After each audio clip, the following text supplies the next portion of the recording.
I be on the what? Yeah. You know I be on the what? Man on a mission, I'ma get it. You know I be on the what? Yeah. It's all hard, ain't no fear here. You ain't giving this at all, you steer clear. Never beat, I've been down and I reappear. You got some money on the line, you better put it here. Rolling in and doing that work. Check priorities, I'm doing that first. Check's big and I'm sure that hurts, but it's checkmate, we ain't selling short, know the work. Ain't nowhere to hide, you ain't gotta see me come and keep me on your mind, cause I be on the work. Yeah. You know I be on the work. Man on a mission, I'ma get it, you know I be on the work. Yeah, man we coming for them bags. If they said I couldn't have, get the team. I got a vision for the things you ain't believe. And here's the motto, hard work is over everything.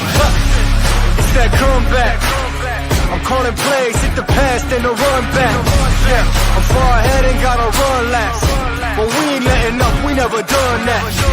Ain't nowhere to hide. You ain't gotta see me come and keep me on your mind. Cause I be on the way. Yeah. You know I be on the way. I'ma get it, you know I be on the way. Yeah, I'm on the way. On the way. Yeah, on the way. I'm on the way. I'm on the way. New seasons, new gear. Show the world what it means to be a fan in 100% authentic gear. Fanatics, officially licensed everything. Get ready to dive into a new role of online shopping with the Fins Tailgate. Whether you're a die-hard sports fan or just looking for the latest fashion trends, we've got you covered. With a wide variety of products from your favorite sports teams to stylish accessories and home decor, we're your one-stop shop for all things tailgate.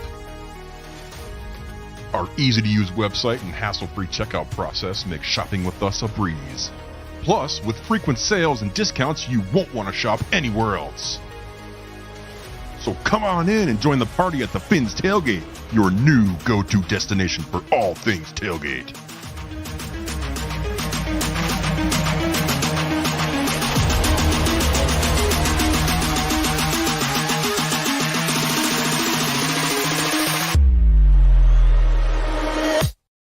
Ladies and gentlemen, good evening and welcome to a brand new TFTG production.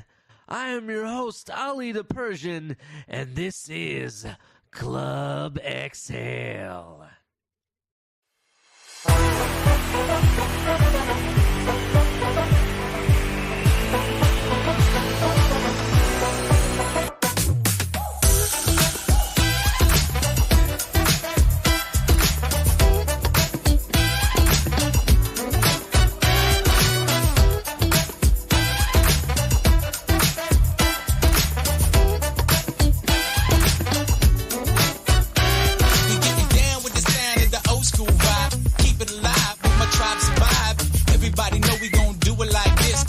Everybody don't stop, don't quit. Do what you do, get down on the floor, shake your body so nice. Everybody feel it, come around with the rhythm, it's a sound. Everybody get down when we give it to you. When we give it to you.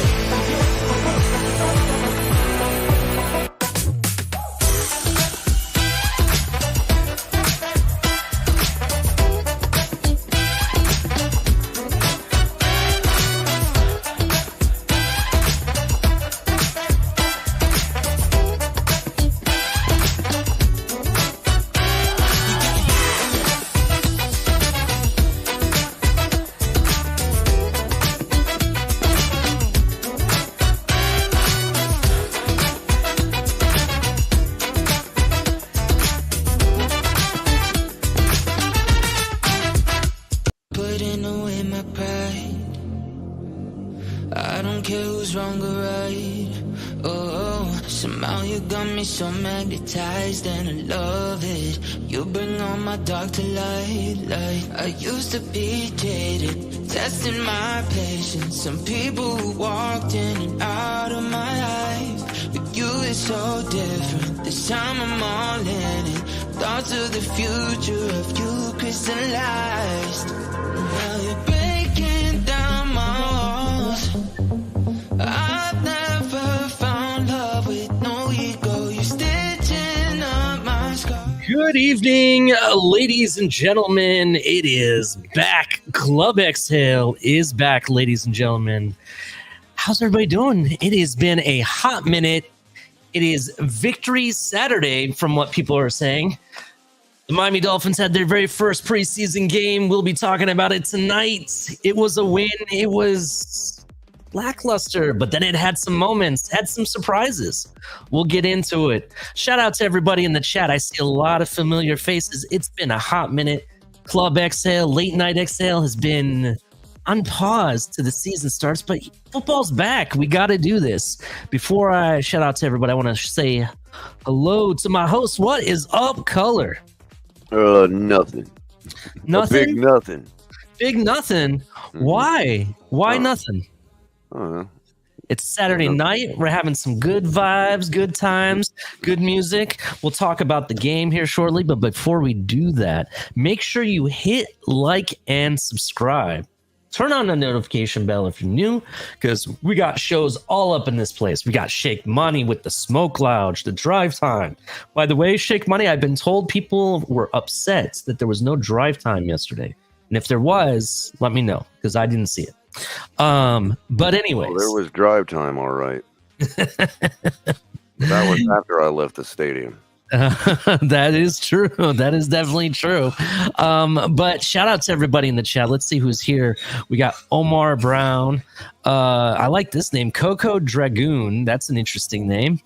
Actually, if you want to play an old PlayStation 1 game that was like legendary, in my opinion, check out the game Legend of Dragoon. That was a very, very, very, very good game for old school RPG, one of the original RPGs for PlayStation 1. So check that out. John Featherland, how's it going? Marina's Goat. Jimmy Reichard, how's it going? TD Finn's Talk Admin, how are you doing? Finn Sanity, the Queen, how are you doing, my majesty? How is everything? Everything's good, hopefully. Let's see. Dolphineers up in here. Fiva J, how's it going? Red, White, and Bills. Interesting. We got the Bills fans. Michael K is up in here.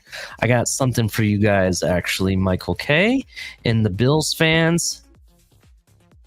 Bills fans know a sweet liquor eases the pain. Yes, I know it's just preseason, but you guys kind of disappointed me. I was hoping to see more in your preseason game, to be honest. I don't know if you saw that, Color. They got killed. No, I didn't. Yeah, it was like 66-3, something ridiculous. I don't even know if it was that high. I'm kind of making that up, but I remember seeing that it was very lopsided. They only scored like 3 points, so very, very lopsided. I know it's just preseason, doesn't mean anything. What else? Who else we got in here? Mr. Paul, Crazy Dolphins up in here. Shout out to you, sir. Daniel Berry Sports, the Dolphins Realtor is up in here. What is up? I'm going to be dropping the link. It's going to be like good times. We're going to have some fun. But before we do so, Color, you were at the game. Tell me about the atmosphere. How was it to be at a Dolphins game after, so many months it's been? Well, it was nice to be in the stadium. I mean, the atmosphere is better than sitting at home when you're talking about the boredom of a preseason game. Mm-hmm. But I mean, for the things that I wanted to see, I was really I was excited to be there and be able to see, for the things that I did go there to see. Number one, of course, being number 25. I mean, wow. I think we might have hit it. We might have hit another at least another triple with Jaylen Wright. I told everybody Jaylen Wright was special. Nobody wanted to listen to me. And I told everybody that you might see him run through the middle. You might see him do different things that the other running backs don't necessarily do. And I know we didn't get to see everything from him. But, the fact that he finished with like 55 yards and a touchdown. 10 carries. I think that's pretty good. You know, the thing of it is, Ali, is that I've been touting his measurables, you know, since we drafted him. Mm-hmm. And a lot of times, I mean, a lot of these running backs have similar measurables. So it's not like, you know, you're trying to say, hey, this is what I think the guy could be because his body type is the same as this other guy. But what we really needed to see to you know, would be like, okay, fine, that's in camp, that's on, you know, at the college level, whatever. I needed to see the guy hit a live NFL defensive line, you know, really get hit that first contact that a running back in the NFL deals with, you know, the speed, all of that. And now that I've seen that, I want to remind everybody that this guy is the same height and only gives up 5 pounds to Marshawn Lynch and only 10 pounds to Emmitt Smith. Hold on. We got someone special in the back. I got to play some good music for him. And you know what? I'm going to play. Well, real quick, before you do, I just wanted to conclude by saying those measurables tonight mean a lot more to me and should to everybody than they did before we saw him play last night. Definitely. I agree with you 100%. That can really be something special in the NFL. That's all I'm going to say. Without further ado, the man.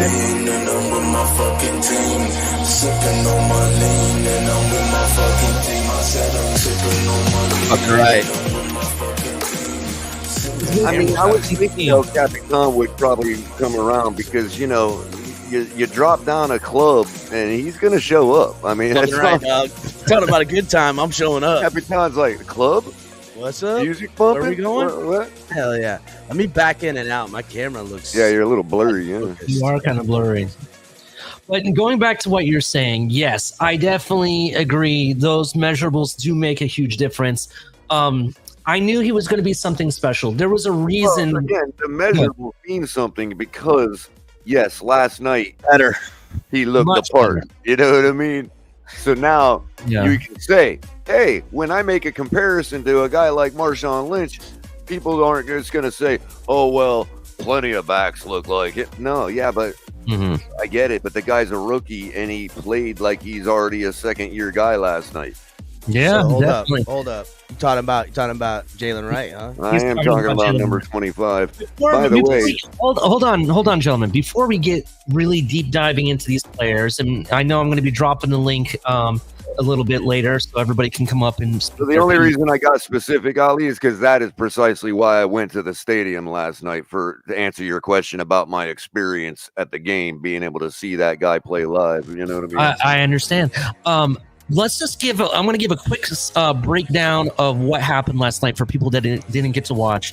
The Miami Dolphins won 20-13. Skylar Thompson started the game. He went 8 for 19, 95 yards, 1 touchdown, 1 interception. It didn't look pretty at all. He only had a 53.6 rating, right? Hold on real quick before you continue, Ali. Early, it didn't look pretty with Skylar. After that interception, he responded very nicely. A lot of drop footballs last night. Yeah, that's actually what I was about to get to because dude, I want to say he had like 7 drops, bro. It was and there's some people I'm going to call out here, right? So the one big hitter on the run game was Jaylen Wright, 10 carries, 55 yards. Chris Brooks put in a solid work. I want to say 12 carries, 40 yards. He averaged about 3.3. It's good to see him. He left last season with an injury. It was good to see him back. You know, real quick, Ali, I did notice the same thing last night. I was pleasantly surprised by Chris Brooks' progression as well. He had a nice little run down to the 5-yard line where he had to do a little shaking and baking and get down there, and it was nice to see. Yeah. Real good running. Chris Brooks looks good, dog. Definitely. Honestly, to add on that point before you roll through, Ali, Jeff Wilson better look out, dog. Yeah, I told you guys. I told you guys that Jeff Wilson is going to be the big question mark here because now you have Achane, you have Mostert, you have Jaylen Wright. Obviously, he has arrived, right? That 4th position, there's going to be a competition. And Chris Brooks looked good last year, and this is his 2nd year in this offense. We'll see what happens. And to that point, El Capitan, he has. Don't get it wrong though. Jeff Wilson is stepping up to the plate in camp, and I even think last night always steps up. That's the problem. He just made. He may have just made himself trade value. You know what I mean? Well, here's the thing, and to touch on it lightly because I want to let Ali get back, but like all things being equal, Jeff Wilson and Chris Brooks, there's a money factor that makes it unequal, but there's also a favoritism factor with Jeff Wilson and Mike McDaniel. An old friendly glove. Really going to be it's really going to have to be definitive to me anyhow for Chris Brooks to overtake Jeff Wilson, because Chris Brooks was the last running back took last year. Like a UFC championship match that goes to the judges. But they also had Sylvan Ahmed. Immediately, one of these roster spots is taken up by Jaylen Wright, who again solidified himself, not just in the draft, but he looked right at home in the NFL. Yeah. The question to me is, do the Dolphins carry 4 or 5 tailbacks? That's the question. Oh, I still think it's 4, and then the fullback is the fifth one. Yeah, I'm completely in agreement with you. I did an episode about it a couple weeks back. I think it was the 4 that you had mentioned way back when we were building your 53. I don't think it's that 4. I think Chris Brooks. Well, I had Jeff Wilson making it over Chris Brooks, and you argued that it was Chris Brooks over Jeff Wilson. And right now, that's where the competition is at. You gotta see doing what he did last night. Competition, bro. It's very hard to say no to him. That's all I'm saying. And shout out to Mr. Paul Crazy Dolphin, who has been backing up Chris Brooks from the beginning. If Chris Brooks wins this spot, then good for him, man, because he from the jump way back when. Yeah. You should be excited to know, Mr. Puck, that Chris Brooks has taken another step up, being another year older in the system. But yeah, he definitely looks like he's improved from last year. So something interesting though. Yesterday, and I know people are saying it's just preseason, doesn't mean anything, right? But due to injuries, we had some players that were playing a hybrid position, if you want to call it that. You had and shout out to this man, Tanner Connor, right? Yes. Playing more of a wide receiver role yesterday, right? Or last night. And he ended up with 3 catches, 7 yards. Tight end and blocking a couple times, which I got to be honest, still needs some work there. But as a guy streaking downfield. Yes. And this is why we found out, Ali, that he's not allergic to Skylar Thompson's passes. He actually can catch them. But here's the flip side of this, right? And this is kind of what I was talking about. Malik Washington had a run for 21 yards last night, 1 rush for 21. And then you had him, it kind of, he didn't really do very much in the receiving game. And you said there was a lot of drop passes. He dropped a couple last night, dude. One guy that did no favors for himself, Braylon Sanders, bro. He couldn't, every drop was in his hands. Every drop. 4 of them. You know what else, Ali? Noticed you can't about drop 4 passes and think you're going to be hanging around, dude. Right. And you know what else I noticed last night? There's something to be said about a quarterback getting a wide receiver hurt and throwing balls in a way that gets a receiver hurt. And when Braylon Sanders got hurt, a couple seasons ago, I think it was in a preseason game from a pass from either Bridgewater or Tua, he got hit really hard and got taken out of the game and hasn't been with us since in a real large capacity, right? Well, last night he took a big hit and dropped the football on a big hit. And I'm starting to think, could there also be something said for an inferior wide receiver putting himself in those spots to get hit like that? Because he's a small dude, though, too, Color. That's the thing. Braylon Sanders, lengthy guy. I just, the hits are a little bit different in the NFL from where Braylon Sanders played his college ball. I mean, he gets separated from the he's slender, he can separate, but going across the middle, which they ask him to do, he is a liability. He's a liability to himself and the football team. And to me, it puts him far and away. Again, I did that wide receiver breakdown. He is not making my 53 over. Yeah, it's very. And this is what the sad part. So last night you talked about it. Skylar Thompson had to build. There was some rhythm they finally built before the end of the half, right? And that's where Tanner Connor really shined. beyond that, it was a bad night for receivers. Actually, the top 3 receivers are not even wide receivers. No, the top 3 receivers last night was Tanner Connor, who's a tight end, Jeff Wilson, who was a running back, and Jordy Fortson, who is also a tight end, right? River Craycraft had 1 catch. He only got targeted once. But he dropped that too, though. Remember at the end of that? He caught that run.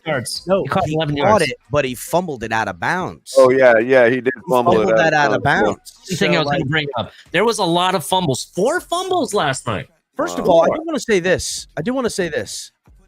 The field looked treacherous. Not good. I know we've been getting a lot of rain. We had storms. That hurricane came through, broke apart, put storms on South Florida and Florida all over the state. Every day we've been getting nasty ones, and that's this time of year. The field looked terrible. A lot of people slipped. A lot of people went down.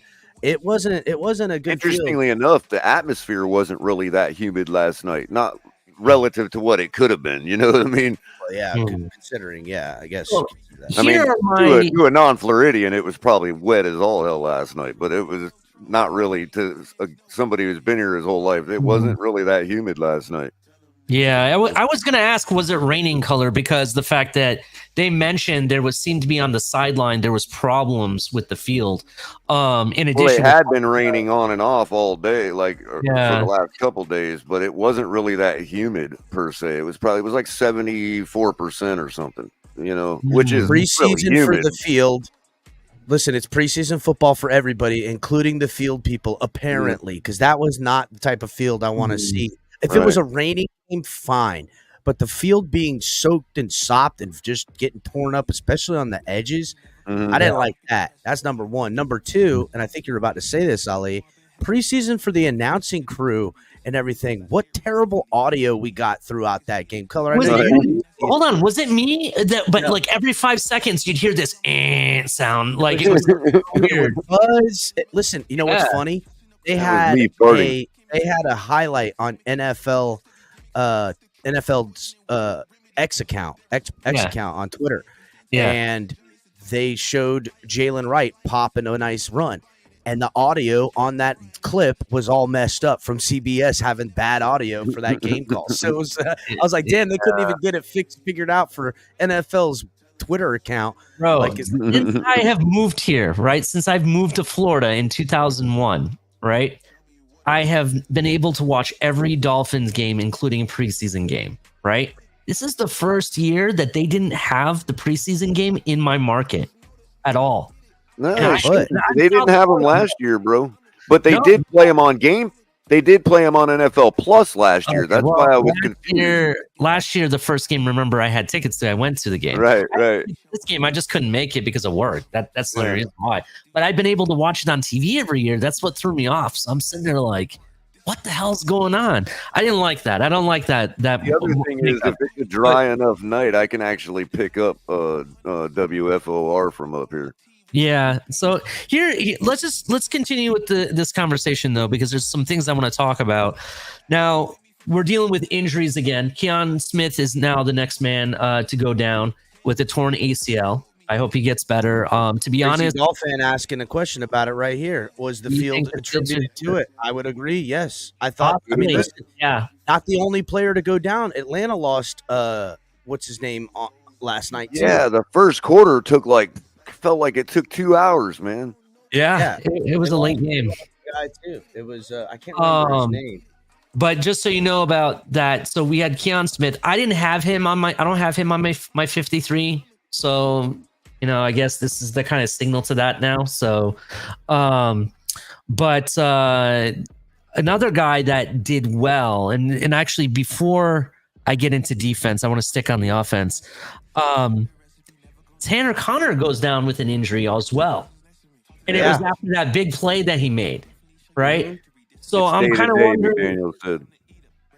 Say that again? What's that? McDaniel said it's day to day. It's day to day.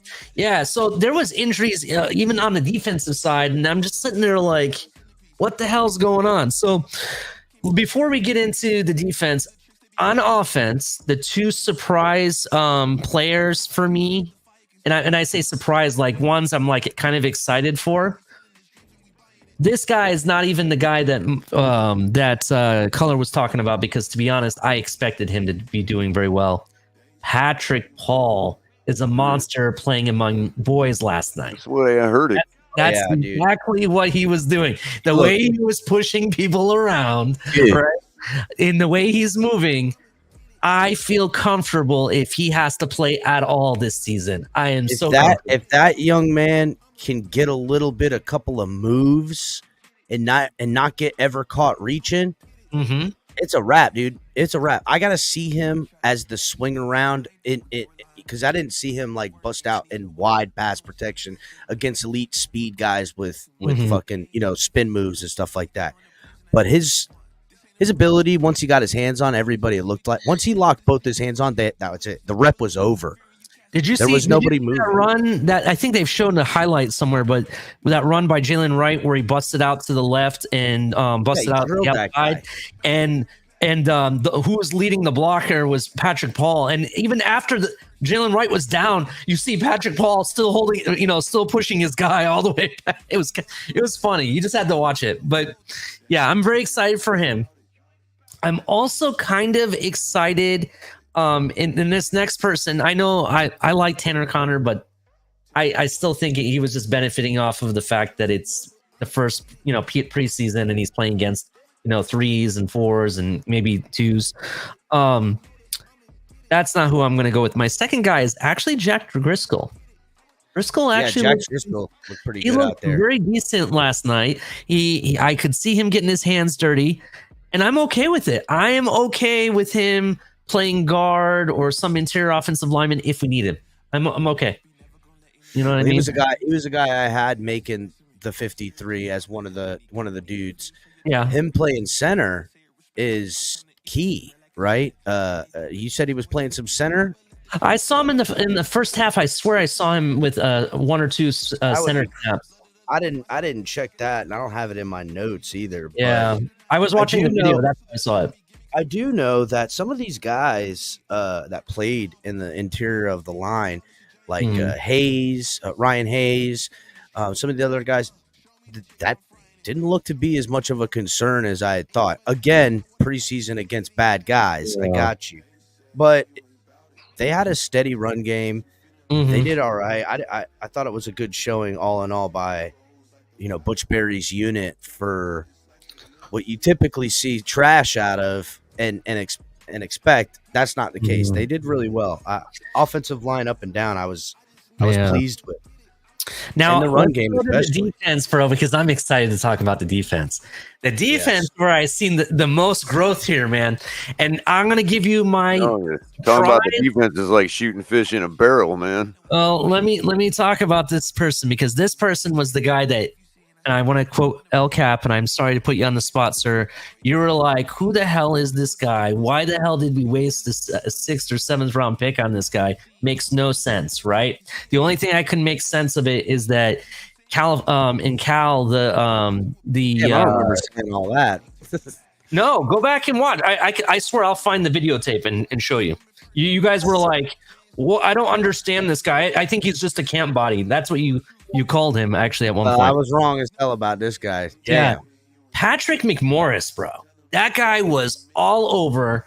He was making tackles, right? Wow. He had 8 total tackles. 7 tackles were solo. 2 tackles for loss.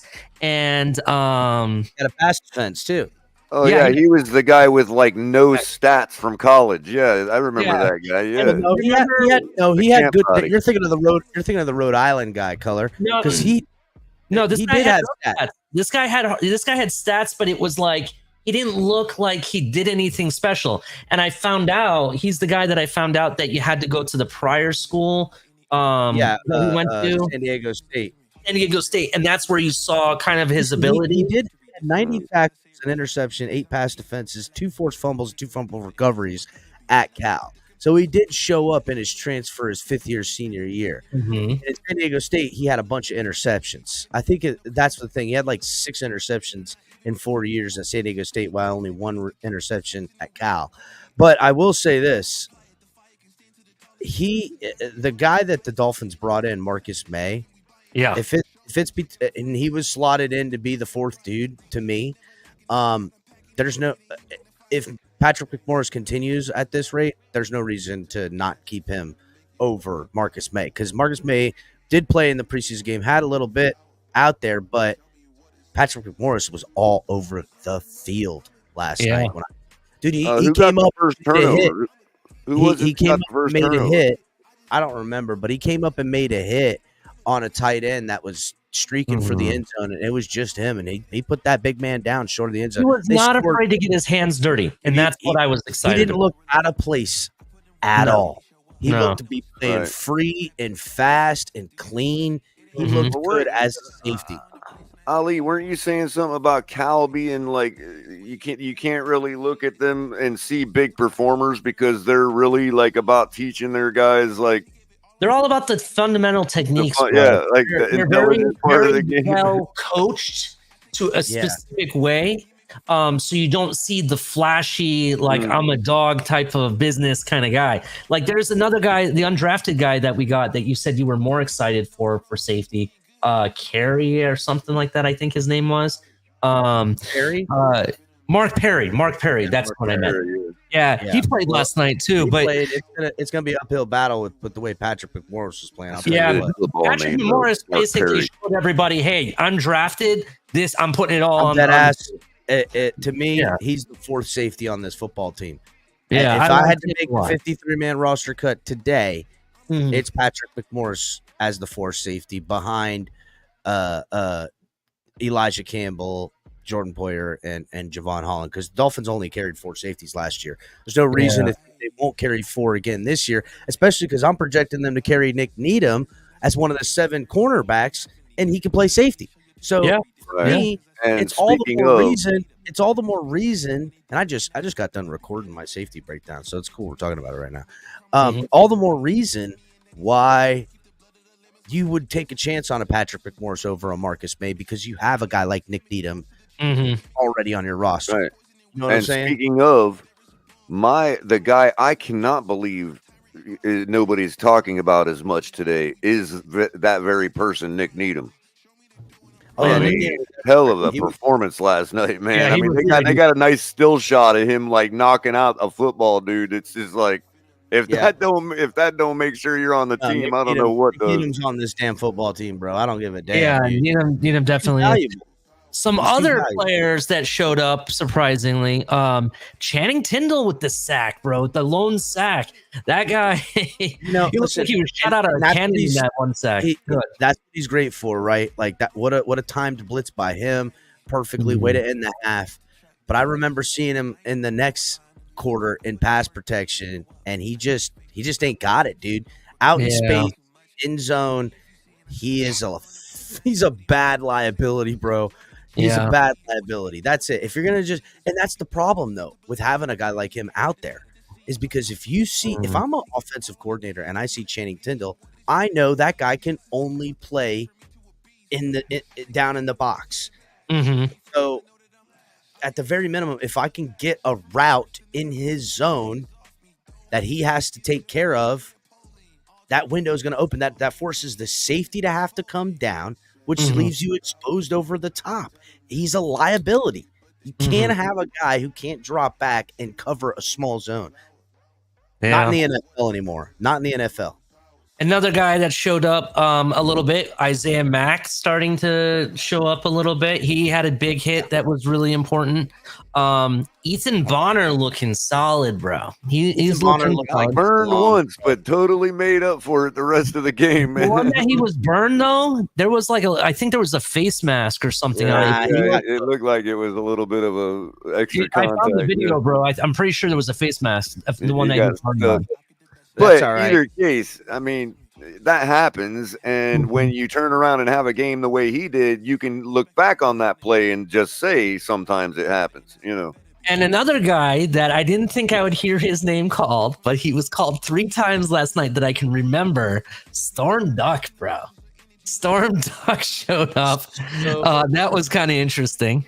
When we're talking about Storm Duck, who did play boundary out there and looked pretty decent. He had some plays, had some tight coverages. Yeah. And then you look at Ethan Bonner, because it's really down to those two guys fighting for a position on this football team. Ethan Bonner didn't make the 53 last year. He was a practice squad guy. I know he's getting all the love from Ramsey and Hill. He's on the relay team. You know what I'm saying? He's all the good stuff, right? But Storm Duck has a little bit more length. Nobody's got Ethan Bonner's speed. Let's call it for what it is, at least on the defense. But I would say right now I'm giving the edge to Ethan Bonner only because he looks a little bit more comfortable out there being around this team. He looks fast. He looks quick. Yeah. I don't know. We'll have to. That's a real camp battle to watch because one of those two guys is going to make it on the 53. I think Ethan Bonner actually edges him out. I think there's too much body of work that you have with this player, and and he knows this organization and everything. Yeah, but I mean, there's no allegiance really. You know what I'm saying? One over the other, right? So it's really going to come down to who's ready, who's better today. And right now, today, I would say Ethan Bonner is over Storm Duck. How wide of a margin that is, we're going to see how that stretches out over the next couple of weeks. I think we can safely say Ethan Bonner is over Storm Duck on seniority and the things we're talking about. But in a day-to-day sample size, that margin is a little closer than I think we're giving credit to right now. And we'll see what they do in the second game, because the second game you might see some more everyday starters or players that play more often than the thirds and fourths, right?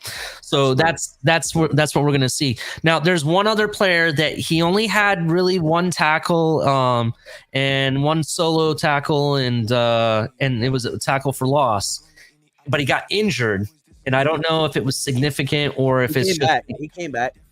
Do you even know who I'm talking about? I know who you're talking about. Grayson Murphy.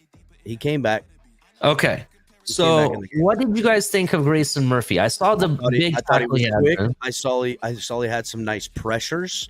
I thought that was pretty good. I'll say what's interesting, and I don't know if this is because of Anthony Weaver, but I look at the interior of the Dolphins defense right now, or excuse me, just the line of the Dolphins defense right now, and Grayson Murphy. And that other guy that came in on later in the game, Leonard Payne Jr. Yeah, I mean, Mr. Falcon mentioned him earlier. First of all, the dude is huge. I don't know who would put a guy that big not at zero tech. And probably the best football name on the team. He's Leonard Payne. They're putting him as defensive end. And he's a clear body type for a defensive nose tackle. But I'll be damned if homie wasn't swim moving and getting plays. That a guy that wasn't on my radar, Leonard Payne, is after that game on my radar. Grayson Murphy was as advertised, I'll say. Brandon Peely continues to look good. So does Hand in the interior. Deshaun Hand, he looks good in the interior. They're creating havoc. Quentin Bell showed up. I liked what I seen from him. As worried as I was about this defensive line and the pass rushing position, I think just on a mishmash of guys and what I see from Weaver's unit so far, I think we're going to be all right until Jalen Phillips and Bradley Chubb get back and Chop Robinson can get up to speed. Mad Tribal Chief says, is this real life? We have a player called Storm Duck. Yeah, and I'm thinking, even take it further. We got a player named Storm Duck and a guy named Leonard Payne on the same team. That's right. Yeah. Storm Duck and Leonard Payne. I mean, it sounds like we're in one of those like B-rated football movies. You know what I mean? Yeah, it was interesting. It was interesting seeing some of the names called last night. Like, it was cool to finally see Ezekiel Vandenberg in a game, for example, right? Yeah, he was playing well too. He got nicked up too, bro. Yeah, there was that other dude came in. The guy that came in for relief from him, Curtis. Oh my God, what was his name? Curtis something, linebacker. I'm blanking out on Curtis Bolton. Curtis Bolton was the second leading tackler on the team last night. Zeke goes out the game. They bring in that dude Curtis Bolton, and that son of a bitch was everywhere, bro. That guy was all over the place. Again, long shot to I make love the guys roster. named Curtis, man. They're But such great football players. But if I'm looking at practice squad guys to bring in rotation on my special teams and stuff like that, I'm bringing him in. To me, this is why I hate bad draft picks that are taken in the first 3 rounds because you hang on to them too fucking long. Okay, get Channing Tindall's ass up out of here and let me see more of Curtis Bolton. At least on try hard alone, the guy was way more effective. That's what I want. Speaking of bad draft picks with the first pick, bro, and I hate to bring this up now, and I know we're talking about. I know we're talking about. You're not going to say Penix is a bad draft pick, are you? No. I said speaking of bad draft picks in the first 3 rounds. Oh, okay. New England took Drake May, and Milton is killing it over there, bro. I'm just saying he looks much better. I won't be surprised if he was it that Rashad's guy from Michigan? Listen, Milton looks good. No, Milton's the guy. Hold on, where did he go to school? Joe Milton. He went to Tennessee. Yeah. He looks good, right? And on an ad lib play, he's super effective. He's very dynamic. He has great arm strength. His accuracy is decent enough. There's a lot to work with there. Let's relax on him being better than their draft pick. I didn't like their draft pick, first of all. I think they wasted it. I think they screwed that up. But I did want Milton picked up by the Dolphins as a project hanging in there. Let's actually talk about that right now. I like Skyler. I saw where he was starting to pick up rhythm, right? I just don't know if either guy is good enough to be our backup right now. That's where I'm at. I will say this. Mike White is terrible. He did not look good at all. And I would say equally, obviously Skylar Thompson, that second act of his was better, but still it was not that great. Here's the thing. Skylar Thompson limited. Mike White at least has had enough behind him. You know, he had played 7 games for the Jets. Shame on Mike White for not pushing his way into being the starter or the backup over Skylar Thompson, who had a bad performance, was easily there for the taking. You know what I'm saying? So that, to your point, not feeling very good about backup quarterback right now at all. Not to say that the Dolphins are going to be in any position to do anything and change them, but if I'm the Dolphins, I'm settling between Mike White or Skylar Thompson as the backup, and then during the season, I am talking to potentially upgrade that position. Because how are either one of these guys helping out Tua or the backups getting good work, the type of work I've seen them do? Well, I just think that we kind of need to maybe invest in that position a little bit. I'm not saying we should get rid of both guys. I think Skyler. Dog. I'm kind of I don't know. I don't know. How about let me try to help. Go ahead. Which is what I like to do around here. You know. That's what I used to do when I first used to come in. I'd be like, "Yo, man, everybody here is freaking wrong. This is what it really is, dude." Okay, it really depends on. First of all, if we're talking about a bad thing happening to Tua, then let's get that out of the way, okay? Because that's what we're talking about. If he goes 17 games, then it really don't matter who our backup is. But that being said, if you are going to operate in the injury realm, then it is a higher probability that it would be the type of injury that would only cost us a couple games. So you got to think of it from 2 different perspectives. Whether we lose Tua for a couple games or whether we lose Tua for the entire season. Okay? Yeah. Number 1, let's start with the lose for a couple games scenario.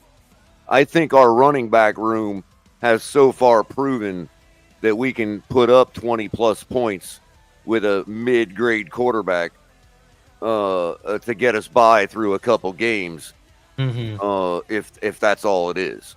So nobody else needed there. The other scenario, Tua is out for the entire season. Come on up, Lewis. Come on up. One, if it's Tua's out for the entire season early on, okay, then you have to decide now one of those backups, whoever it is going to be full boat, first team reps for the entire week for a few weeks in a row. Do you think that they're obviously going to start with a couple losses or whatever, but do you think they're going to pick it up enough to be as sufficient to continue a possible run over the likes of a guy like Ryan Tannehill? That's what you have to decide. I mean, now, if you're talking about Ryan Tannehill, yes. Well, if you're talking about it's week 10 and we're 9-1 and Tua goes out for the rest of the season, it would probably be more beneficial to have a guy like Ryan Tannehill over because you can't afford a couple losses at that point to let Skyler or Mike get their balance with the first team guys for a couple weeks. You see what I'm saying? Hey, because that's really what's missing. That's really what's always been missing in our evaluation of Mike White and Skyler. And I know Lewis is going to disagree with this because of the Brock Purdy dynamic, but so what? Brock Purdy's a good damn quarterback, and he was out of the gate. I don't know what to tell you about that. And that's kind of where I'm at, Color. Like, there are teams that when their backup comes in, I'm like, their backup acts like he really looks like he's going to do something and give a damn. Like, for example, the guy from Cincinnati, for example, right? That guy. Brock Purdy was a good one, right? I just kind of wish that I had that guy. Well, Ali, I mean, I know what you're saying, and to that point, this is something Lewis. I had mentioned to Lewis earlier in a Twitter space today, is that I do not believe that Ryan Tannehill is going to win a Super Bowl in this current situation any more than he ever would have, which I say is no, and still stand on that square. However, and that should be our goal, is a Super Bowl win, even if we have a backup. Okay. That being said, if you're talking about out of the list of quarterbacks that are on the couch right now, or Skyler or Mike White, which of those quarterbacks believes they could win a Super Bowl with this team? I think am convinced that Ryan Tannehill is still in the state of mind that he has unfinished business and believes he could win. And that may be at least fun to watch. I like the unfinished business for Ryan Tannehill. I don't think he thinks in that fucking realm. No, I meant his career of winning a Super Bowl. I don't mean with Miami. I just mean in his career as winning. It's week 10 and the Dolphins are 9-1 and Tua goes down. If I'm Chris Greer, I'm calling up Nick Foles, who just retired. I'm calling up Andrew Luck to see if I can drag his ass back up. Andrew Luck, now you're talking, but can you drag him out? You know what I mean? I mean, on a his arm's probably still live. I don't think Nick Foles' arm is live anymore. Again, he just retired, didn't he? Yeah, but he was with Jacksonville. When the last time he played, I think, was with Jacksonville. He was looking pretty cashed out. I want to give Lewis a chance. Someone put in chat. What about Matt Ryan? Like, I call Matt Ryan's ass. What's he doing? He knows this system too. That would be pretty dope. You know what I'm saying? If you brought in a guy who knows Mike McDaniel. That's true. That is a good. RG3's been dying to get back in the NFL. He's always every year. I'm still in NFL shape. I would get his ass off NFL Network and talking all the bullshit he does.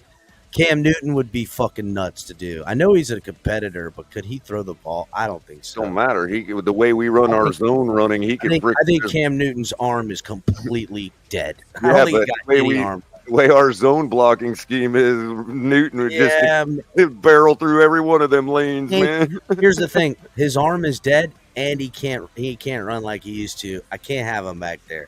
Yeah, I'd rather ride with a young guy who got legs than run away. Cap, how healthy has Cap been lately? Is he keeping up?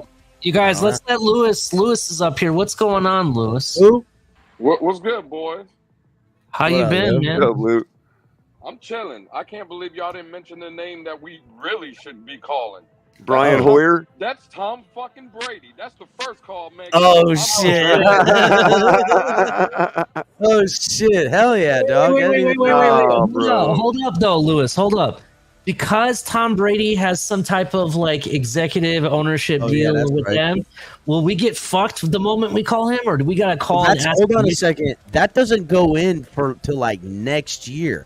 Which, if he starts, it would like reset the timeline. Would he do that? I doubt it. Right? Like the money. You know what I'm saying? I would have done it last year, but I honestly don't think that I honestly believe that there's things about Father Time and Mother Nature that he can't get over, bro. I think Tom Brady done. I mean, he could be done, but I'm just playing off the scenario that Cap said. If we're 9-1 and then Tua goes down, I think at 9-1 and a chance at an 8th Super Bowl, I think Tom Brady. Do you think it? Okay, Lewis. Do you think his brain? And nobody's questioning nobody's questioning Tom Brady's football acumen. He's seen every defense on the planet. You know what I mean?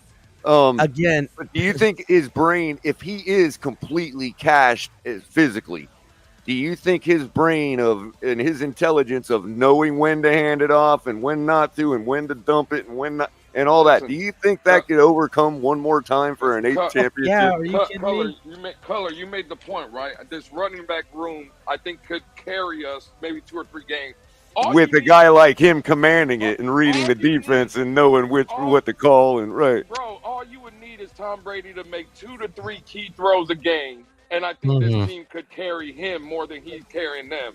But there's not, again, at 9-1, let's say 10-1, there's not a quarterback in the league I'd rather have than Tom Brady at that point. I'm sorry. All right. I mean, listen, if we're picking anyone and everything, I would say Tom Brady to take you the rest of the way would probably be the best choice. I just under the assumption that it's hard to argue. He's completely checked out of the game finally at this point. But hey, when you said 8th Super Bowl, I know Tom Brady would be like 8th Super Bowl. Like he couldn't help himself, dog. You were gonna tell him you can get your 8th Super Bowl with a 3rd different team. The God complex inside Tom Brady couldn't stop. You know what I'm saying? And not to mention the bravado of being able to say that you got the Miami Dolphins back to 500 in Super Bowls. After Marino couldn't get it done. The long list of records this guy would continue till the next generation of people are dead would be one more feather in that cap. He'd be like, let's see you do it with 3 different teams, Patrick Mahomes. That's true. That's what he would say. And remember, when most people, and look, bless their heart, I'm a Dolphin fan too, and I would agree that when you're talking about pure passer, pure quarterback, Dan Marino is better than Tom Brady. But when you're talking about accomplishments and who's the GOAT, it's Tom Brady. So can you imagine Tom Brady being able to say, I won a Super Bowl in Miami when Dan Marino couldn't? If he said that, I wouldn't be happy about it, but it wouldn't be. No, I'm just saying that's got to be enticing him. Like, I just think Tom Brady can still throw the ball, right? Maybe he can't throw it as far as he once did, but I think his arm is still live enough to where he could throw the ball. And again, in this offense, bro, you're not. Or at least I only need him for 10, 11 games, dog. I only need him for 10 or 11 games. And if he play his card right, we get first round bye. And again, Cat, this on a rhythm-based timing offense and stuff, Tom Brady's smart enough to execute. Oh, dude, it'll chew a motherfucker up. Right. So, well, that's what the Earhart Perkins is. It's just like a kind of an inverse West Coast, bro. Yeah, I think again for this, I think he was running a West Coast with Tampa. Just playing this kind of game and scenario, yeah, I'm making that call, bro. At 10-1, I kind of see why you would do it. I'm making every call, to be honest with you. I'm making every call. I do kind of like, in a weird way, in the right scenario, if it was possible, but it's not, because I think that Indianapolis would still hold the rights to him. I like the Andrew Luck one too. That suggestion. Yeah, I would love to see Luck. I would love to see Luck too. The problem is with Luck, and it's crazy to sound, right? Because I know he's a lot younger. I think Tom Brady's still more hungry for football than Andrew Luck is. I don't think Andrew Luck has that. Look, hunger Andrew for Luck football walked away anymore. young, dog. He ain't as Well, hungry as Tom Brady. even He though walked they away have old. guardian caps now. Yeah. I'm just saying. I'm not questioning Andrew Luck's ability as a quarterback. I'm questioning his. Talking heart about being and a love for the game. psychopath. Psychopath for the game, Well, Lou. It ain't well, heart and yeah. love anymore. You Yeah, got to be a there's no damn love for it. psychopath. Yeah, exactly. He just don't love the game, like, bro. Well, he his whole guaranteed thing his- was he walked didn't away want to from be. millions of dollars, though. Well, Lewis, Luck's whole thing was he didn't want to be drooling at 40 years old because of Yeah, drugs Tom, and all you that. know what he didn't. You know what? And we now know they for a got fact? guardian caps. For a I don't fact know, He wasn't man. going to be playing. Nah. Eller, what we know for a fact is that he wasn't going to be playing at 40 years old. Tom Brady's motherfucking ass played till he was 40. It wasn't just also color. It wasn't just the CTE stuff that I think he stepped away. I think with all the surgeries and stuff that he had to get himself clean from all that pain medication that they had him on, bro. I've talked to the way he looked and the way he was talking and stuff. I talk to people like that on an everyday basis for my job, and it kind of I could see why you would want to walk away. You don't want to put all that stuff in your body and have to continuously do it. So Well, I I completely think. understand. Listen, Andrew Luck went to Stanford. He's an intelligent guy. He likes to have book clubs and shit like that. That's just what he's about. I don't think. I mean, it is. Let's call it what He's it not is. lying. That's a true story, dog. You're saying him and I could talk Nothing wrong Rome? with that. You know, The only and language, again, the only thing fucking Tom Brady want to talk about is football. Yeah, listen, I'm not saying there's nothing wrong with that. Listen, the man has succeeded in life. I'm questioning his hunger for the game. I don't think you can entice him enough to come back. Is all I'm saying. Here's a good, Marty good Marr, example. This is a Porter jersey. Here's a good example, Ali. Good. If you told Tom Brady he could have 10 more years in the NFL, but he had to kill Andrew Luck, and you He's take signing this, up. he would murder his ass quick. Andrew Luck wouldn't murder Tom Brady for any amount of time back in the NFL. I understand. I get what you mean. He would make the deal with the devil. I get it. So he would. I'm just looking at it as a football stature and what I like to see from a quarterback. There were things that Luck did that I'm going to go out and say this, that he had. You know how sometimes Luck. You sometimes you play a way that you don't care what happens to your body. You're going to put your body on the line. You go balls out, right? He did things like that I kind of appreciated him for, right? That we haven't seen. Not saying that Tua doesn't do that or hasn't done that, but we haven't seen that from Dolphin quarterbacks in the past. Outside of Dan Marino is what I'm saying. Lou. Hey, can I just say one thing? Here come the semantics. Oh yeah, well, semantics is definitely coming. I knew he would be coming up, but one thing real quick, because I was listening to the whole show. And you're Agent Chaos. You got to get a word in edgewise now, Lou. It's over. I'm getting up out of here. But damn, you done ran you up out of here quick. What? Yeah. Hey, panels are killing me right now, man. I can't be up here. That's cool, Marty Marr. But in the beginning of the show, Ali, you guys were talking about guys you've seen in the game and stuff, and I thought it was a great job. I'm gonna give you a shorter kind of assessment, right? Mm-hmm. And I'm gonna take it to the general manager, Chris Greer. What it looked like to me yesterday, it's an A+ draft so far after one preseason game. We're going from the assessment today because Patrick Paul is a hit. Right? Oh yeah, he's gonna work. That is going to translate in the NFL. Jaylen Wright is a hit. Malik Washington is a hit. Yeah, he got a lot of work. We all believe Chop Robinson, our first-round pick that didn't play yesterday, is probably going to be a hit. The fact that he didn't play yesterday means he earned that right to say that. Sure. Mo Kamara in the 5th round didn't play yesterday. Probably going to work out. Chris Greer again shot out, and I think How about that Patrick McMorris that was everywhere in the game, the 6th rounder, dude? That was the surprise. Yeah, because you guys had already highlighted him, so I was going to leave him out. I'm just saying from general, shout out to Chris Greer, bro, because that man, again, we've all been a part of these conversations about Chris Greer. The man hit a grand slam, it looks like, in this fucking draft. Yep, I totally agree with that, Lou.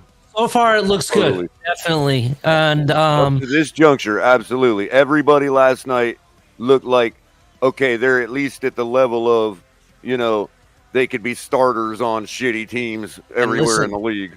Let's not forget, and Chris Greer gets this as well, the coaching staff. This defensive coaching staff had an overhaul. I did not see the defense look out of place at times. You know, there were some plays made here and there. It's a preseason game. But the flashiness of some of these guys, they had it well in hand, didn't seem confusion.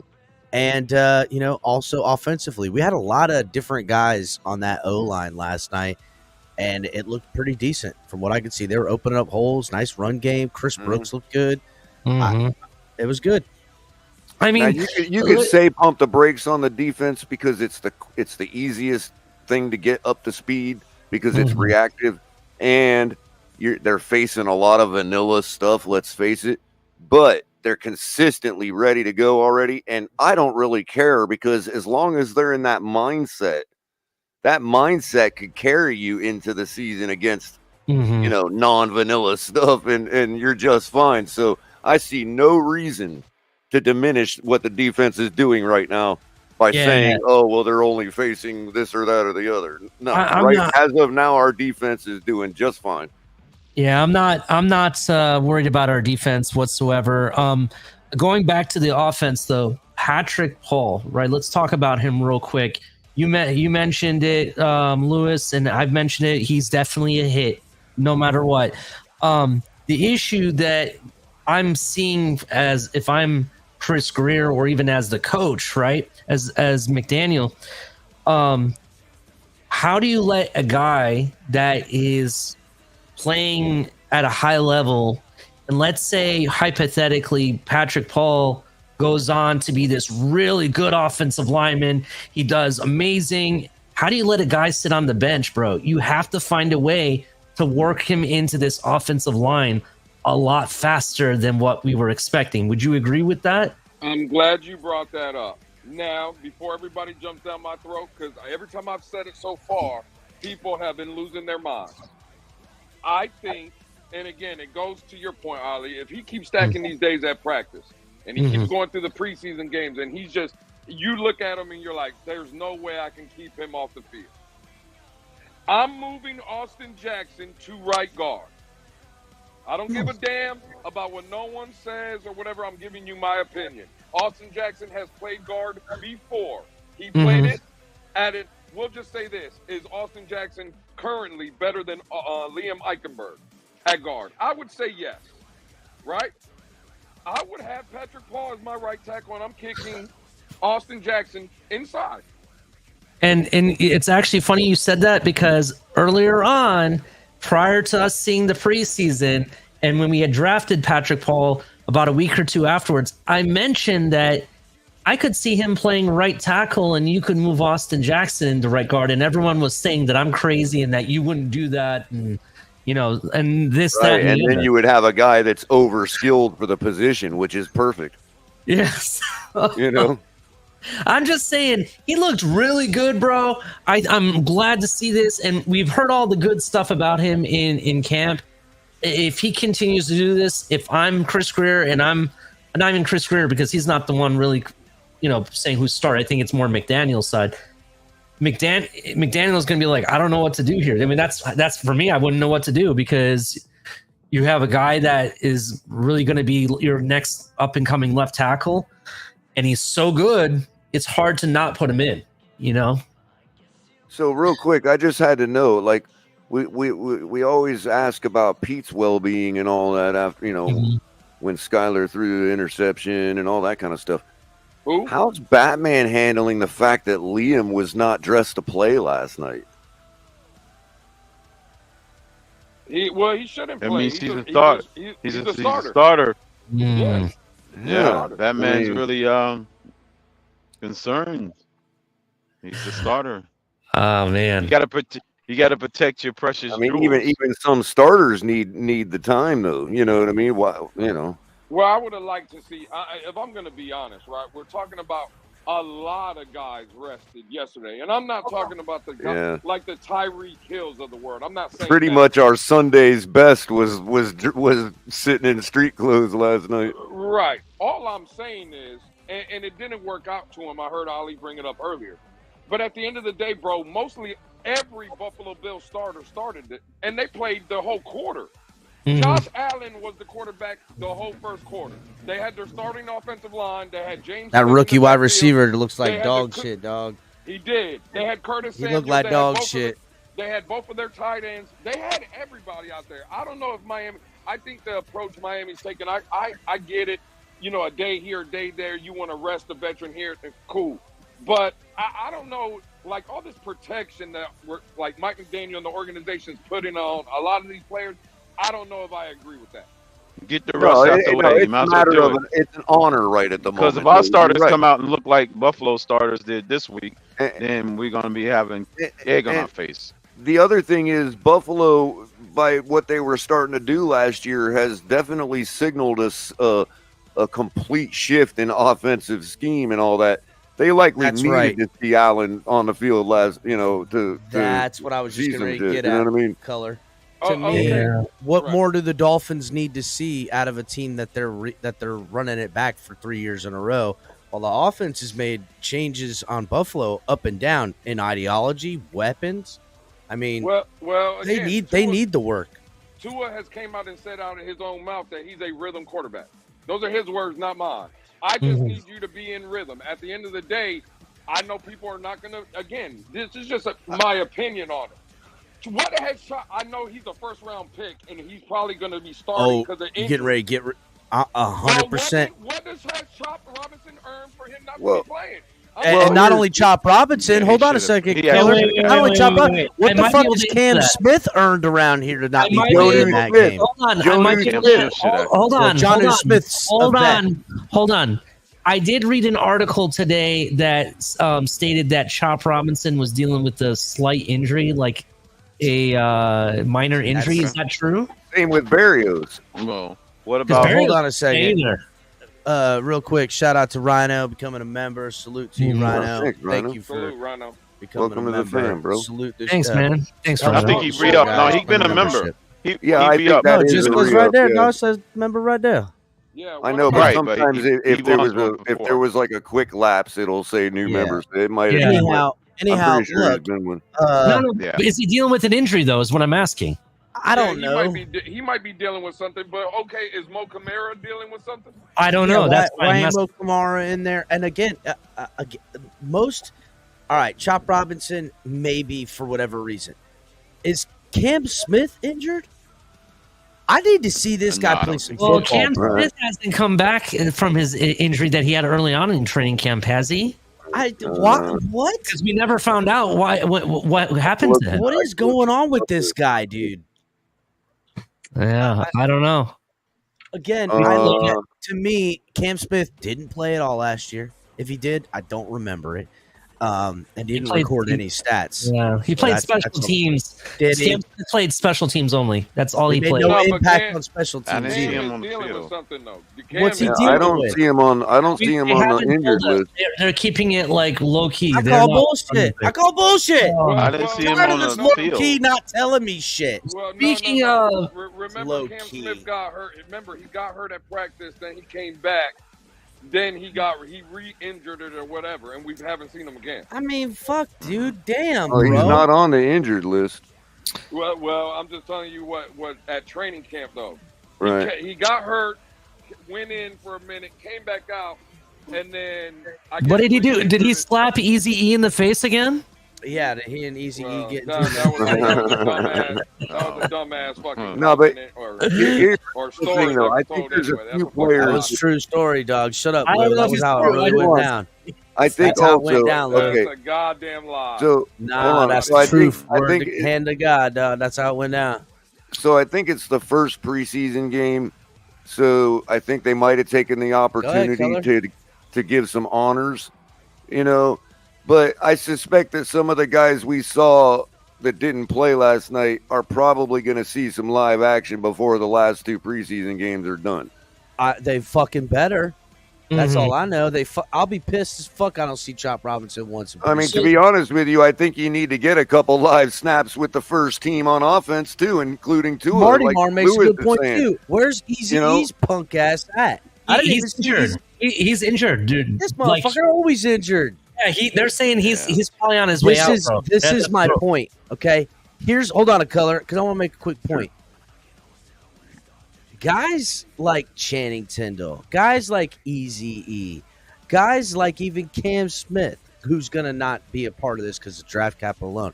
I'm tired of letting motherfuckers hang around on a 53-man roster while I'm watching guys like the Curtis Bolton that played linebacker when Zeke got hurt last and just is lighting people up all game. I don't like it. These guys, if they're too nicked up, get them the fuck up out of here. I hate that shit. I don't like it. I don't like it in any level, from Pop Warner to high school to college. Give me guys that are gonna be there, that are coachable and gonna play hard as shit over highly touted, talented guys who at the first sign of a hangnail is on the IR or it gets a bad attitude. Bitches who are talent that things come easy to are the first to quit. And I'm sick of it, bro. I'm sick of it on my NFL team. I'm sick of it all over. Yeah. Well, the other thing too is to Lewis's point, I'm not wanting to see Tua's first live action of the entire season being against Jacksonville on week 1. That is like that. But if it was, it wouldn't surprise me as a guy that you're paying a lot of money to for the next 3 weeks, for the next 3 years coming up minimally. And we know what he is, what he can do. I don't need to see him do it. Well, I understand we know what he can do. No, but he's going to play, though. They will. They'll roll out Tyreek Hill and Waddle and put a show on one of these preseason games for a quarter, maybe longer. It might even only be a damn series. You don't know. I think it'll just be a series. Whoa, is this real? It'll just be a series, but it's got to be something. Hold on, Color. Is this real? Steve Smith Sr. got knocked out at the UFC 302? I don't know. Dude, he got cold clocked. Holy shit! Send me tag me in it, dog. I'm gonna show this to you. Hold on, my hero, bro. He's one of my heroes, bro. I can't watch that. I'm gonna put it in the TFTG. Tough guy, and he talks a lot, but like. Well, he's always talking shit. That's why he's always talking shit, bro. He's always running that mouth. I'm sorry. He's a straight hero of mine. I can't watch that. What happened? I put it on the TFTG what I missed? Hold on. TFTG I'm in my feelings. Real quick. What happened, Ali? Speaking of what happened, I guess he got into a fight with somebody. Is what this said. I don't know if this is him. Oh, it wasn't a sanctioned fight. No, it was in the crowd. Oh, damn. I don't know if that was a full fight, dog. That was at least it was bare knuckle. First of all, the dude that hit him is a fucking big motherfucker too. He ain't looking like no little guy. Who else would Steve Smith go after? I don't know. Man, we got to confirm that's Steve Smith though. We got to. Bro, that looked just like his ass. Yeah, I think it's him. That's what they're somebody saying. in the audience on the broadcast booth? It ain't a deep fake. I don't know. That's what it is Steve Smith. Why are you sitting so far back? I don't know if that's him. It don't look like he's sitting so far back though, because if you look, those are the chairs that they usually have right up by the ring. Where's this video at, Ali? I thought you in Twitter chat group. The Twitter chat. I don't know if that's him, bro. I don't know if it's him. I don't know if it ain't him. That's for sure. That was Ryan Evans from ESPN who reported this. Shit, dog. It's hard for me to believe that a guy like Steve Smith is at a UFC event by himself. Oh, no, he ain't there by himself, but obviously he ain't there with really good friends. Nah, hell no. There ain't no way in hell. Look at the video. The dude that swung on him, he's surrounded by people, and Steve Smith is over there by himself. That is nah, bro. No, it looked like he's surrounded by his old lady, and there's some security that ain't doing shit. Look, motherfucking security starts backing off when the fighting starts. Like, fuck this. Nah, bro. There's no way in hell. This was at a UFC event? Yeah, I'm looking at it right now, dog. Bro, he Yeah, got knocked out. I Damn. don't think that's If that is Steve man. Smith, Nah. first of all, I'm going to give Steve Smith a bit of advice if it that's is kinda him. questionable. If you in a verbal confrontation and the guy closes the distance with you, do not slap him a couple times. That was a poor move by you. Anybody get within my bubble and we talking, I'm bro. fucking putting everything I got on their ass. Fuck all that. That ain't him, bro. That ain't him. That's him, dog. I'm putting it out official right now, Lou. Well, it looked like he was trying. It looked like he was trying to hold on to his beer. That's why he was like jabbing him with his Fuck left. that fucking beer. You should have thrown that beer in his goddamn face, you dumb You got to fuck. give him That's credit. why If he you was sleep. trying, That's he got why you knocked out sleep. trying to knock a guy out Don't holding his hit beer. I send, mean, Cap. you know. Do not hit send, Cap. Yeah, don't, bro. I don't think it's him. I think he's right. I don't think it's No, him. that's him. What kind of hat he wears, but I don't think it's him though. He wearing his fucking tall to be him, man. fedora hat, trying to steal my look, Cap, and a if I'm big good- fucking local. That look like a muff. You know what that is? Beating his ass. Well, You know Lou, that we is just beating his we ass? That's gotta motherfucking keep Suge Knight. offering the That's counter Suge Knight pick working to him be all over. right legally. You see Cap. it? Look at it again, Lou. That's Suge Knight beating the Cap, shit out of him. I'm trying to be a good friend, Cap. This is Don't stage. do this, No, Cap. don't do it. Don't Steve hit Smith It's all beat the fuck staged. out of him by Suge Knight. Don't share it. But anyway, hey, let's talk about. Go back to the game though, real quick. Nah, I'm fuck going that. to We it. gotta It's staged. Hold on, It's all I'm gonna staged. bring this up real quick. So, I don't like Nah, this. hold on. Put that game on secret. That's Suge Knight beating up Steve Smith Fucking right now. Cap. I'm Don't do taking it, a shot in the dark real quick. Oh my God! That this is Suge not- Knight now I'm owns going down to it's staged. Suge Knight Allegedly. now owns Allegedly. Steve Smith's rights to everything. Jermaine is right. Allegedly. It does look like a Spanish guy. He is right. Allegedly. Looks And like even, Spanish bro, guy. it looks like the guy's like 200 and plus some pounds, bro. Steve Smith is, and bro, he's not even that big. Yeah, I know. Yeah, that. that's Can't why I be think Steve it's Smith, fake. man. That's why I think it's fake. Steve Going Smith is like a $185, man. Yeah, that's true. Going back to the game, though, it was very interesting seeing Malik Washington in the backfield, right, for punts and kickoff returns. That was really cool. I know some of us are not really happy with this new kickoff return format. I don't like it personally, but I will say. Hey, hold on, Ollie. I'm sorry. Tyrone says he sees him on NFL Network right now. It's not him. Cap, bro. What's fucking wrong with Cap, man? Apparently, What Steve happened? Smith is What did on he do? NFL Network right now, so it's not him. Fred, there's pictures of him in the hat. Like it's him. It's him. And then I scroll up, and dude goes, guy like not even 45 minutes goes, bro, he on NFL Network right now. What you talking about? That's what I'm saying, That's bro. funny, that's Stop, funny. man. Oh man, that's fucking funny. Anyway, it was really interesting seeing Malik Washington back there returning kickoff returns and stuff. I don't really like this new format. However, in the Jaguars game, somebody ran for a 74-yard return, which off of this. I love it. So, Yeah, They but it finally was- got the first return out of it. I love yeah, it. Yeah, but it wasn't like it was a clean return though. That guy had to break tackles and he like did a Hey, spin yo, but move and did like nah, bro. I'm like just the- going to come All out I'm and saying say it. is, like- I've loved the concept since they came out and told us what it was like. I've loved the idea of it, though. yeah. And still I do. just have to get used to it, to be honest, because it's still just The different. to success me. rate is still low. I really don't give a fuck, dog. Honestly, it's goddamn Yeah. kickoff. Two things are happening here, right? It adds a little bit more level of skill with placement of the kicking. Number one. Number two, it ultimately they're hoping teams to either end up. First of all, everything was at the 20. Then they moved it to the 25. Now this is averaging 25 to 28. If you kick it out of the back of the end zone, you're at the 30. So now what they're doing is they're trying to figure any and every which way to shorten the field for higher scoring football games. And by this new rule, Yeah, it's all about offense. playing into safety for player protection, which ultimately will allow teams to carry not, a million linebackers. They can carry more DBs and wide receivers on their special teams, which is also playing into the fact that they want to score more points in games. Well, Thank Cap, you. I just want to say something to that. This is not much different in the effect that it has than when they originally got rid of the wedge, when they outlawed the wedge. Because look, man, yeah, you could form a wedge and barrel down the field and score every time, practically killing everybody on your way down, which is why they outlawed it, right? But even so, once they outlawed it, that caused teams to say, okay, we've got to approach it a different way, and actually made the game more interesting. Mm-hmm.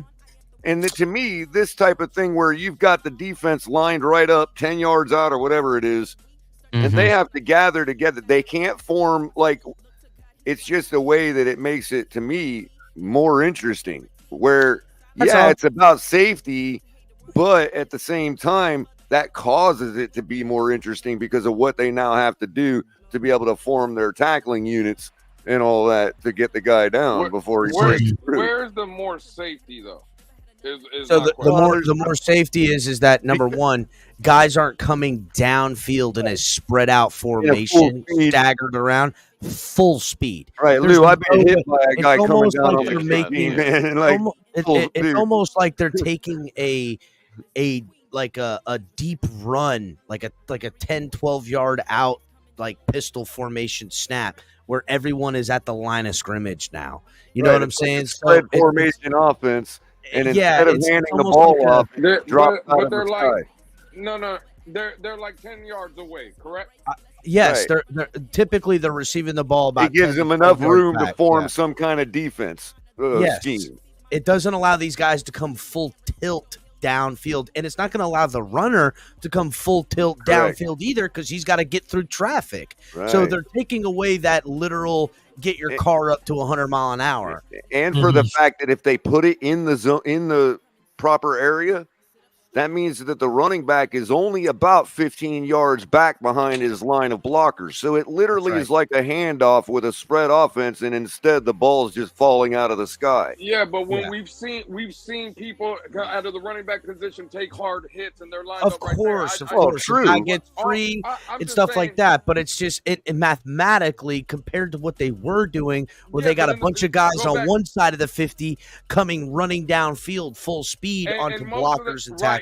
Right, Cap. But even in the old format, most of the guys on the line, when the ball was kicked off, they weren't running forward. They were going backward. They're going back and then running up. Like got you. There wasn't a lot of collisions on the other way neither. If you really think about it, there was not. But he was kicking out of bounds most of the time. Yeah, but dude, historically, so there was no contact on virtually on the kickoff. We know that's where people get full speed and get clapped. Bro, I watched live at a game. I watched Edelman crack one of our guys in a helmet on a kickoff.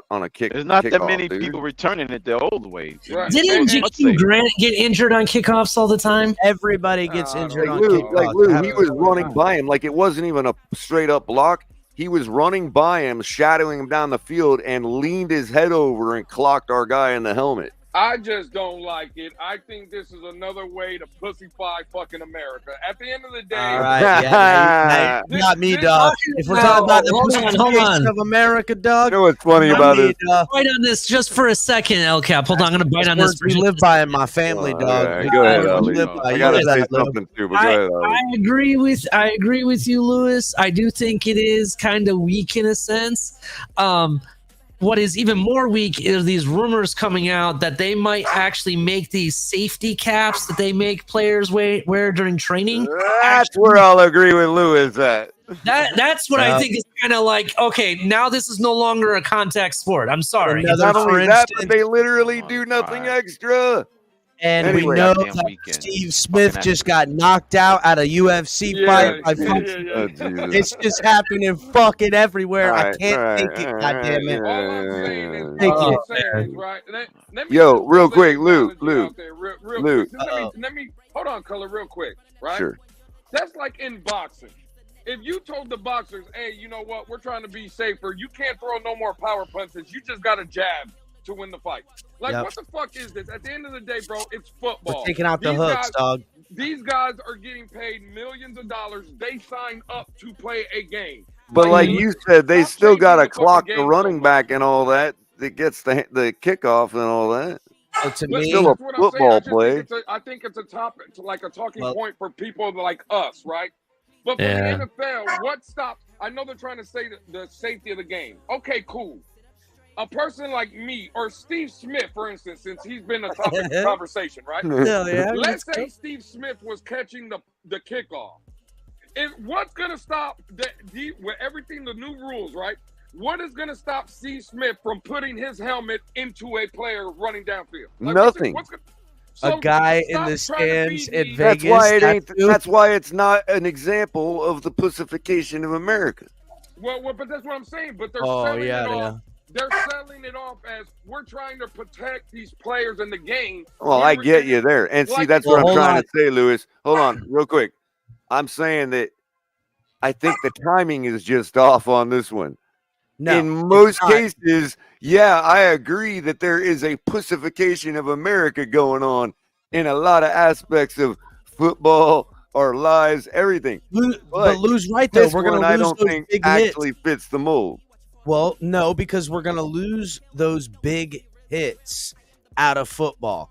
And that's what they want to protect. And to me, they're using – you're right on this, Lou, that making the game safer is the byproduct of what their true intentions are. They could say they're making it safer, but the real reason that they're doing it is to protect the players, not because they want to make it safer, because they like the big hits. They want to make it look like they're making it safer. They are Right. paying wide receivers and DBs the top tier of money, and they want the game to be a passing game. Look at every other rule change, and every time we get into a new kickoff rule, it's because they want lighter players and more dynamic athletes on their roster rather than tough guys that, you know, might not be all defined and all that stuff, but they're mean as fuck. You know what I'm saying? Like, the game is changing right before our eyes all the time. The game is changing, right? But the only game is changing in the NFL, right? Where guys are grown men and they're getting paid millions of dollars to do a job. Now, it's funny, Cap. I just got out of my Pop Warner days, which it looks like I'm going to be starting again with my 9-year-old. But you are in your Pop Warner game now, right? Yeah. What's funny to me is we got to protect these players in the NFL, and it's the prop. Well, I don't know how you're doing y'all's practice and stuff, but when I was coaching in Florida, we're a breeding pot for football, right? We're putting 9, 10, 11, 12-year-olds in Oklahoma drills for 30 minutes at a time in practice. They don't let you. Well, they don't let you do that no more. One-on-one heads up. They don't let you do that no more. But hold on, Cap. Hold on, real quick. Let me get on camera. They don't let you do it no more. That's right. But what I'm telling you is, fuck all that. We're doing it at practice. Well, because ultimately, you're not doing it, but you're doing it. Ultimately, as everybody knows, and you can do this pussification of America as much as you want, but the ones that are there in the end are the tough teams, are the ones that did the Oklahoma drills. Because when they want to cheat you out of the game and that means cheat you in whatever way you want, whether it's reffing, home cooking, all that bullshit. We need to bring Brian Flores back. At every level of this game, NFL, it's what makes the ultimate equalizer. They could have all the talent, they could have all the help, they could have everything. If I can beat you and just get a hold of you in this dogfight sense, you can have everyone in their mother cheat for you. It won't matter because I'm gonna make you quit. And that's how all football is won. And you could see it in the playoffs every year, especially in the early rounds when the team a wild card team is facing another team and it's the third quarter and they just ran up second score on you off of a turnover, and that next series comes out before the end of the third. You see the defeat on those teams, or you see them step up and fight back. Yep. And it's no different. It's it's at every single level of this sport, because the cheating ain't never gonna stop. The this ideology of finesse football, I understand it. It's flashy, it's big, it's great when you turn around and you're whipping up on opponents. You know, you're up 3 scores.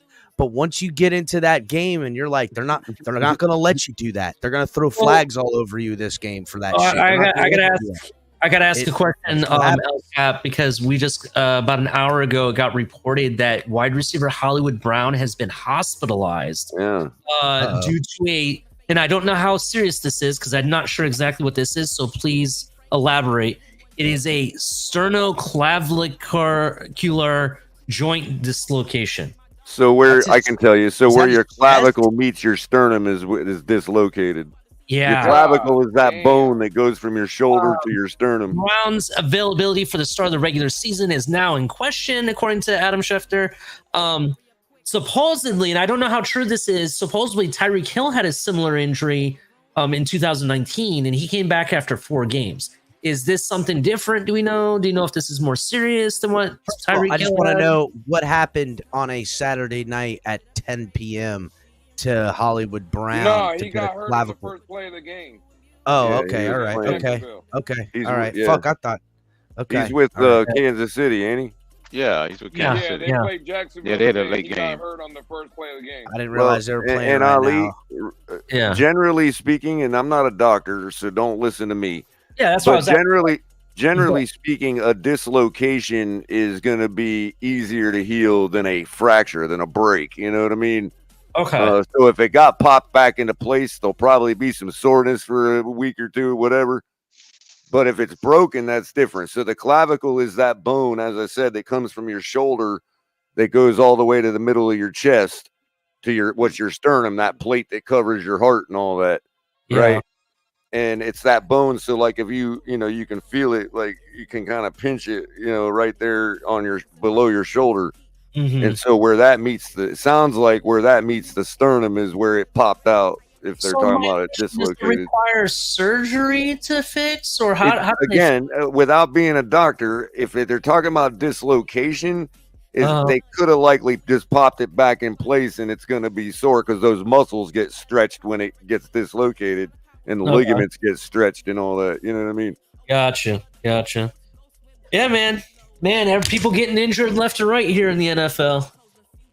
So, yep, all these 7-on-7 non-contact practices are showing up. These veteran rest days. You had who was the guy from Atlanta that got injured at practice? Rondell Moore, right? Didn't he get? He's the one that they had to cart off the field during training camp. Yeah, Rondell Moore. Yeah, and then we had a guy last night that they had to cart off the field last night too. Running back, what's his name? I don't remember. They had an air cast on his leg. No, it was a corner. Yeah, it was There's a cornerback. it was the same number that it was 21, I believe, was the number. Yeah. Or no, 20. It was their 25. I'm just glad we didn't have to cart anybody. I mean, even Keon Smith, I didn't know he tore his ACL because he walked off the field, but damn. Yeah, that sucks for him. So, by the way, I was thinking about the number 25. If Jaylen Wright turns out to be like something extra special in the NFL, especially for us, that'll be the 3rd player in a row that has played with honor with the number 25 for the Miami Dolphins. Lewis Oliver, and I don't know if this is in a row. I don't know who was in between them. But you got Lewis Oliver, you got Xavier Howard, and you got Jaylen Wright. I don't know who else wore 25 in between, but them are some big shoes to fill when you're talking about wearing the number 25. I think, definitely. That is definitely big shoes to fill color. I don't disagree with that. I will say this, though. The only thing different about what you just said that I'll say is that I think he is going to be something special, not if. You even look at Mike McDaniel when they drafted him. He was the only player that they drafted that he really gave out a real fist pump. And well, I believe, too, Ali. I'm convinced as well at this point, but I just wanted to be like, because it's only the first time he's seen. I hear you. Is much more have to be pragmatic, I guess is the word I'm looking for. Yeah, I get you. I just think that he has talent that we didn't even get to see last night, to be honest. So I know he'll be special. That's what I'm trying to say. But again, when I start telling people now about his measurables, same height as Marshawn Lynch, 5 pounds lighter, you know what I mean? Like when I say those measurables now, after seeing what we saw last night, it means a lot more. You know what I mean? Than just saying it before we saw him in any action. I think Jaylen Wright is better than Marshawn Lynch, though. I ain't gonna lie to you. Could be, dude. What? Like that's a fucking bold ass take, bro. Lewis, and you could be right. That's a bold no take, pun intended. But look, 5 pounds, bro, is a Shula burger at Hard Rock, man. Listen, Yeah. Jaylen Wright looked great, and I hope he's the next coming. But better than Marshawn Lynch right now? I said, no. I didn't say right now. I said I think he could be better. Could be, sure. Yeah. Marshawn Lynch. Sure. I just think he does more things than Marshawn Lynch could do. Marshawn Lynch was a bruiser. He was going to run through you. He was going to wear you down. I get it. But Marshawn Lynch was crazy, dog. You forget, dog. Well, I'm just saying, I don't think he's the pass catcher that Jaylen Wright is. He definitely don't have the speed that Jaylen Wright does. I know he ain't got the speed. I think he's every bit. I don't know. Marshawn Lynch is a pretty damn good pass catcher, and I think Jaylen Wright, although can't catch the ball, I got to see more out of him to think he could be better. But all in all, to your point on him, the guy looks ready to go. He looks ready to fucking go as far as NFL player. He looks like he's in it.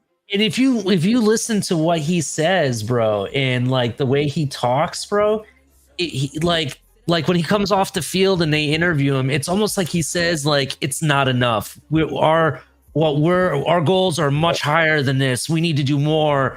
You know, you think this is what we're gonna do? We're gonna blow your socks off. You know, he has mentality already. You know what I mean? Ali, I did want to mention something that I noticed in the last time I went to camp. I didn't mention it because it was just kind of nostalgic. But what was it? When did I go last Friday? Yeah. Or Tuesday. I'm sorry. I think I went Tuesday. But one of the things I noticed was he ran off the field to the warehouse, right, and threw his helmet down on the ground right before he got to the warehouse. So it was obvious he was going to come back. So to me, it looked like he probably ran to go take a piss or something. You know what I mean? Yeah. I can't say that's what happened, but he came right back out, grabbed his helmet. But on the way out, he was kind of, ran there quickly. But on the way back, he grabbed his helmet and he's kind of jogging slowly in front of all the crowd lined up right there. And like, he didn't even look over. He just like freaking eyes forward, focused, getting back to practice, grabbed his helmet, trotted by us all, didn't react to nobody yelling out his name, nothing. Didn't look over, nothing, man. The guy is like, knows where he's at right now in his career. You know what I mean? He's definitely not over his skis or acting them as such. You know what I mean? Yeah, definitely. I'm really excited for him. I can't wait to see what they do. And you having him, HN, and Mostert on this team, bro, I'm sorry. That's a lot to handle. And if there's a way, I'm not saying that they would do this, but if there was a way to have all three on the field at once, that would be some shit. Well, you know what I mean? And that's the thing. Last night, when he started running and starting getting a feel and started producing, I saw a different body language from him. Like he knew it was his night and he was there to do that. Yeah. Definitely. Kind of walking a little more proud after good runs. You know what I mean? A couple things where like I think he almost broke it on one of them. And got outside to the first down marker, came up kind of like. Hold up, Steve Smith responded to that guy that posted the video. Who did? Wait, what? Steve Smith Sr. responded to the dude that posted the video with the fight.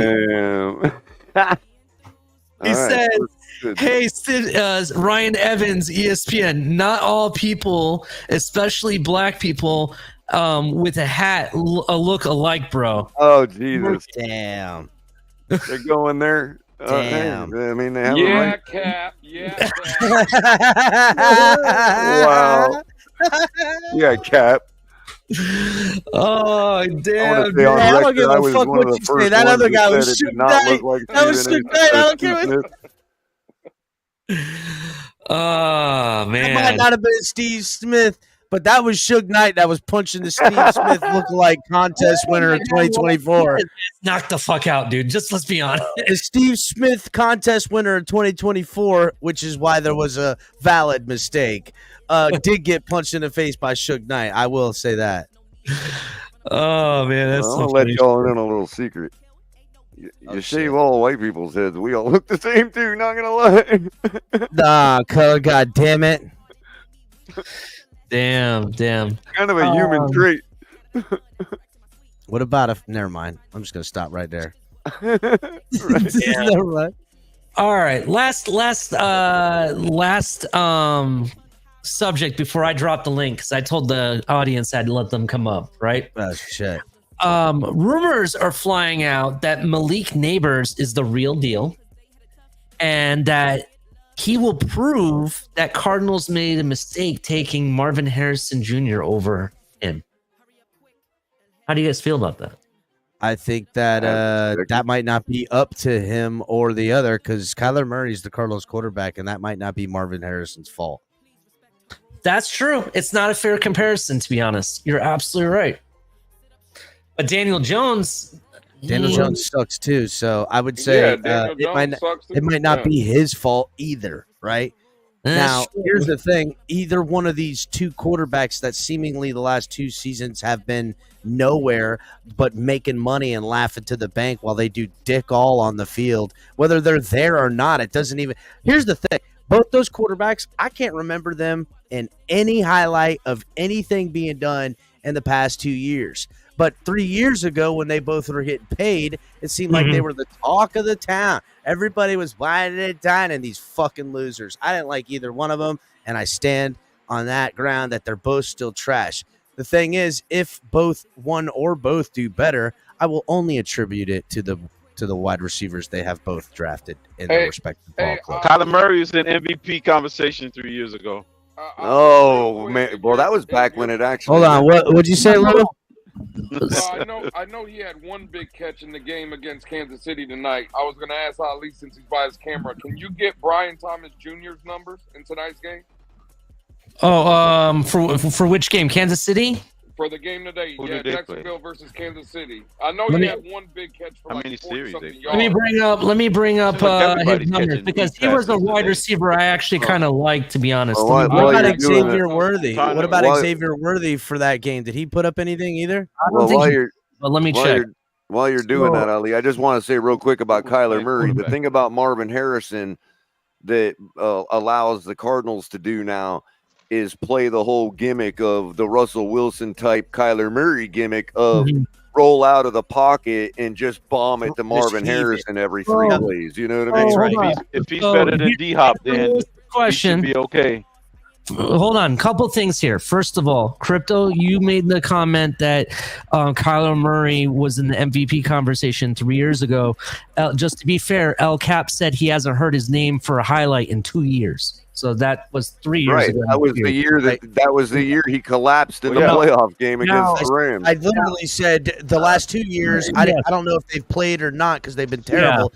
3 years ago, everybody was trying to wine and dine. To answer Lewis's question, Brian Thomas Jr. did play tonight.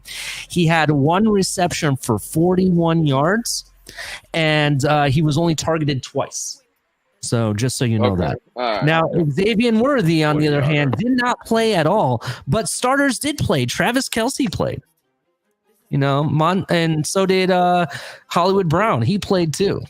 They don't believe in being rusty. Rice even played. That was a Super Bowl. There's a reason why they won the Super Bowl. Hollywood Brown gonna be out. Yeah, Xavier Worthy is gonna have to start. They don't believe in taking time off. Well, yeah, that's fine. I'm just surprised that he didn't play. That's all I'm saying. That's really all I'm saying in comparison. Don't sound like the Kansas City Chiefs are privileged. Well, I don't want to make this about Tua, but I'm going to make it about Tua. Kyler Murray collapsed in his first playoff game, got paid for putting up 10 or 11 wins that year, and hasn't done dick since. We haven't participated in football since neither. Well, whatever the reason. Now, he did start to look like himself again towards the end of the year last year, but I don't know. I still ain't buying Kyler Murray. I just ain't. I buy Tua more than Kyler Murray now. Anyways, gentlemen, so anything you guys want to talk about before I drop the link and the craziness starts? Well, I just want to say a proper goodbye, good evening to Lewis, since he's probably going to leave. Peace. Nah. Well, thank you for coming to hang out with I'm us. going to say if Marvin Harrison's all what he upcut to D. Of course, that He's gonna depends. put I that mean, kid on the map. if only 3 or 4 guys come up or gals come up, then Lewis might hang, you know. But if it gets all crazy, 10 guy panel, we might lose him. Yeah, we'll see. We'll see what happens. I'm gonna drop the link here. Let the craziness start. But Club XL, we decided to do one. You know, it's coming up to the season. I thought it was perfect time. So thank you for coming to hang out with us, talk about the game. I'm excited. Football season being back. Yeah, any surprises in the NFL that you guys have seen this week? Any team surprising you or any player surprising you? I'm gonna give the quarterbacks that were drafted this year. JJ McCarthy, I know he had the early interception, but he rebounded well, threw 2 touchdown passes deep. Caleb Williams in his debut against Buffalo, straight down the field, scored 7. Jaden Daniels for the Commanders against the Jets, straight down the field. So shout out, good preseason debuts for all quarterbacks that were drafted this. Even Penix looked decent. Penix looked decent I have too. to say I'm not surprised. Penix looked good. Yep. Yeah. I agree with that 100%. Hey, Ali, did you share out the link tonight for the crew on the Twitter chat? I will do that now. No, I mean, did you do it earlier? No, I didn't put it in the TFTG chat. You want me to go ahead and do that? No. I just was wondering because I noticed that Crypto had come up and Lou had come up. Like, did you put it in the text or something? No, it might have been El Cap that did that. Oh, okay. I was just thinking if that was in the I want to make sure that we added Mr. Polk to the Twitter group chat and not just the text. Oh yeah, I just added Mr. Polk because I had dropped the link in the thing. I'm sorry, Mr. Polk. I didn't realize you didn't have the link. I apologize. Oh, no problem. I appreciate that. So how you guys doing? How you doing today, Mr. Polk? How's everything? I'm doing pretty good. How you guys doing? Very, very good. Thank you for coming to hang out with us. Chilling. Yeah, I'm excited. I'm really impressed. I guess with our team specifically, I was impressed that I got to see a lot of the names that we drafted and some of the names that we came undrafted that we have flash a little bit. I'm not saying they were spectacular, but McMorris being pretty much the best player on defense last night, that was in my opinion, that was awesome. What's up, Rashad? Welcome to the channel. To the show. Afternoon, fellas. Good afternoon.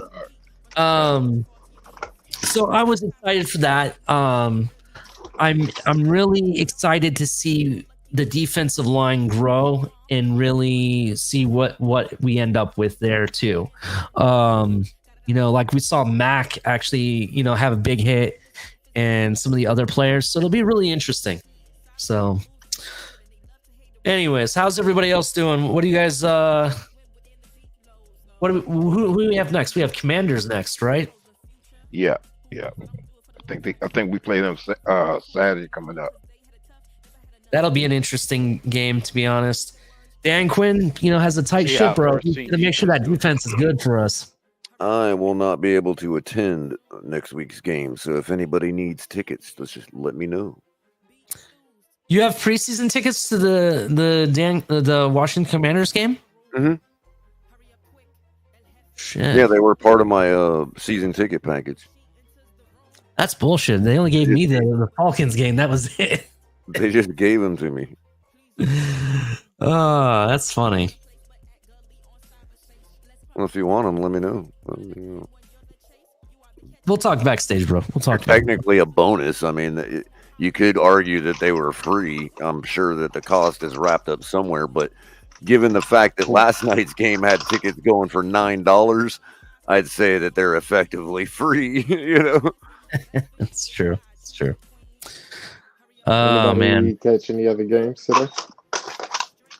I caught part of the Jaguars class game. gonna be better than the '83 class. No, You heard it here first. Rashad's trying to talk about his man, J.J. McCarthy, the Michigan man. That's who he's trying to talk about. Jesus. Well, Lou, I will give I up. completely forgot. I'm dead serious. I will say that I'm I made a bold prediction about this class. I've been at work, bro.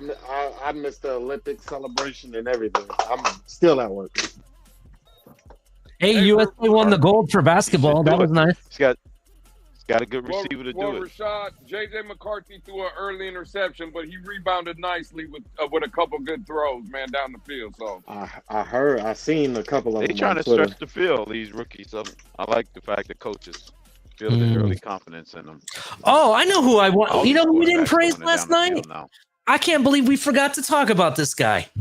Anthony Schwartz. Jason Sanders with a 58-yarder to start the game, bro.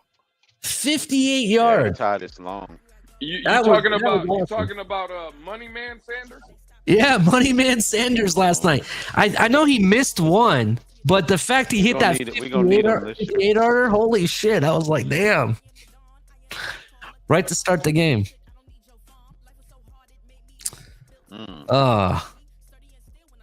If he starts. Damn, that's how long it was, Ollie. Because you have a hard time kind of seeing. You kind of have a hard time seeing how long a kick is inside the stadium, right? Yeah. Like they don't really. I don't know if I just missing it or like it's hard to find where it shows where it is, what it is, right? Mm-hmm. And I can tell you from watching that kick last night, I had no idea it was that long. That's how much I thought extra there was behind 50. It. You know what I mean? Like it looked like a normal kick 50. To me. I seen it said 58, and then I seen the ball hit the net. I was like, Jesus. Can I answer Joe Riss' question real quick? Sure. What did he? Hold on, let me find it. Joe Riss asked, "Will Skylar jump White in the depth chart?" And yes, I would say no to the depth chart. I say Skylar jumps him ahead of the line on the Greyhound bus leaving Miami because both of them should be out of here. Wow. That's where I think he jumps him. Okay, given the idea that we're not going with anybody else, that he do jack. To be 100% honest, though, I don't think he needs to skip the line, but I do think he steals Bailey's ticket out of here because he needs to go too. Bailey needs to go. I would say 39-yard punt, bro. I'm sorry, I don't. I know he also stays too, Ali. Have 50 yards on average, bro. Give that guy that's posting every day with a sign, give Kyle a chance. Give him a chance. Can he hold? Honest.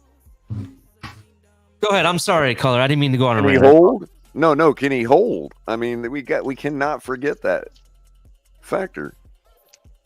I don't know, bro. All I know is that that's the worst punting I've seen in a long time. It's pretty hard, which means he's going to be here for a while. Look, Jason Sanders has been hitting quite a few long 50-yarders plus yarders lately, and you got to have the utmost trust in your holder to be consistently hitting 50-plus yards, man. I'm just saying, I hear what you're saying. I'm just all he's doing is holding the football. Isn't it crypto, man? All he's doing is holding the football. Well, I mean, I don't know what it is, but he had the heebie-jeebies with the last holder, man. What's up, Shake Money? How are you? What's going on, man? How y'all doing? Shake, what's good? What's good, brother? How you doing, man? Afternoon or morning. Good morning, yeah. Yeah. Well, Ali, I think that whether they change the depth chart or not, I think that Skylar has taken pole position on Mike White now. Yeah, I would agree. It's a what have you done for me lately type of position. That's what they're gonna go by. If you had to pick, I'm gonna be really raw about this. Ready? I'm gonna go in raw. How many points did Skylar command last night compared to Mike 17 White? versus 3? There you keep go. the track. There you go. You can talk about the interception and laugh at Pete and all that other stuff, but who commanded the most points last night? We trailed by 7 points when he was still on the thing, and we scored 14 straight. And if you had to pick Before out, he got taken out, so it's not like he couldn't have put up over 20 in a game. You know what I mean? Like, Yep, that's what he did. Backups versus backups. That's all you can ask for. Mm-hmm. it looked like the best backup was Skyler at that time. Mm-hmm. Mike White looked terrible, man. Good. Both of them niggas look bad, but neither here nor there. Mike, No, but what I'm Mike saying, did if you look had to worse. pick- well, I'm not saying that. Mike I'm did not look saying worse. Mike White force- hoping to live off last year's fumes in the Look, offseason. I'm not y'all, saying I'm not saying score is the only thing they need to be looking at. I'm saying that if we're sitting here back and forth constantly, as these guys are basically equal and neither one of them deserves to be on the team, then what separates the two? And when you look at what separates the two, last night, for instance, Skyler commanded 17 points. Mike commanded 3. Mm-hmm. Yeah. There you go. Yep, you're looking for They both tiebreakers. That's how you do it. What breaks Exactly. the tie? Differentiators. They both stunk. Skyler stunk less. How about that? Yeah. Yeah. I If want that's them how both- you want to I put want it, them yeah. both Well, that's gone. what happened I'm last not gonna lie. offseason, didn't it, Gerard? That's what I'm trying to say. One of them stuck less, and that's how won the job. If we had to pick two skunks, I would pick Skyler as far as the I skunk. seen Right, what's the right, boy in Mr. New Punk. It's England? almost like they give him a math test at the end, and Mike keeps passing it over Skyler. You know what I mean? What's the boy in New England who went to Michigan and Tennessee? Joe Milton. Joe Milton. I seen Joe Milton and I Milton's seen gonna Hendon win the Hooker. job. Them was the two backups that I wanted on this team. Yeah, I was I going to was say, gonna wasn't say Milton the Hooker guy you were looks you were Detroit, about during the draft? Yeah. I would have Yeah. taken Hendon Hooker over Cam Smith. I'm sorry. Hooker was better. Right, but you were talking up Joe Milton too. I was pulling for both of them. And he's not Milton wrong, went bro. up in the Milton, second I round. will be surprised Or if they Milton. still go with Milton Drake actually May win over a Milton. job Yeah. over Drake May. All right. I seen Joe Milton at Michigan. He was awful. I think under Mike McDaniel, and Mike McDaniel say throw here at this point in time, and you better do it. I think he could survive. Who, Cap. Milton? Yeah. Joe Come on, Milton or May? He- Oh, Milton. No, as a backup, the arm. as a come in, you come in and hold it down for 2 quarters. I would be able to choose Joe Milton to not lose the game in a sense. Hey, So you Alex, trust him over Brissett? You would trust him over Brissett? Man, Brissett. Like in man. the Houston. The Houston I didn't game, expect Brissett. Brissett to be that bad, bro. He was awful here. Mhm. I mean, I think a lot of quarterbacks who don't possess what Tua has won't succeed here because you can't process a play as fast as Tua behind his offensive line. That's the issue with quarterbacks playing in this system. Tua knows where his receivers are supposed to be. He sees the defense. He knows how to use his protection. That's awful, and he gets rid of the ball. Everybody else, who was it? I'm not gonna blame Brissett. Teddy Bridgewater, Mike White, Skylar Thompson. So far, it's just looked bad. Mike White looked better in New York. Brissett He did. looked like. I ain't gonna say Teddy looked better in Detroit because he didn't get in, but he didn't look like Teddy out here. Like, he looked awful.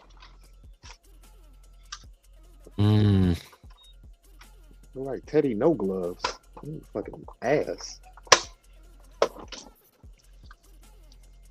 Anybody watch the Pittsburgh and Houston game last night? I mean, I did. Yeah, a little bit of it. It was an interesting game. Justin Fields looked pretty decent. The surprising thing for me was there's some players I forgot Houston had. I forgot they had Robert Woods, for example. And Cade Stover was kind of pretty impressive. That's a guy I wanted for us to draft at tight end, to be honest. So I don't know. Rhino says Texans are good. Yeah, they are good. It'll be interesting. Yeah, they played the Steelers. I don't believe the Steelers hype. I can't name you 5 people on that defense, and they're supposed to be one of the top defenses in the league. TJ Watt, Fitzpatrick, Hayward. Those are the only guys I know right there of what you just named off. Yeah, I'm drawing blanks now. Kyle Allen, I don't know if he's there. Isn't Joey Porter's son there though? The cornerback. Yeah, Joey Porter Jr. I got 4.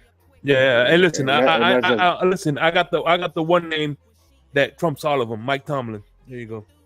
Yeah, that's true. Good point. That's the most famous Pittsburgh. He led them to a playoffs with the most sorriest group of quarterbacks in football. And he was the 7th best team in the conference. That's supposed to be a good conference. Famous Steeler right now that I know, to be honest. It's been done before, crypto. I'm not impressed. The division sucked.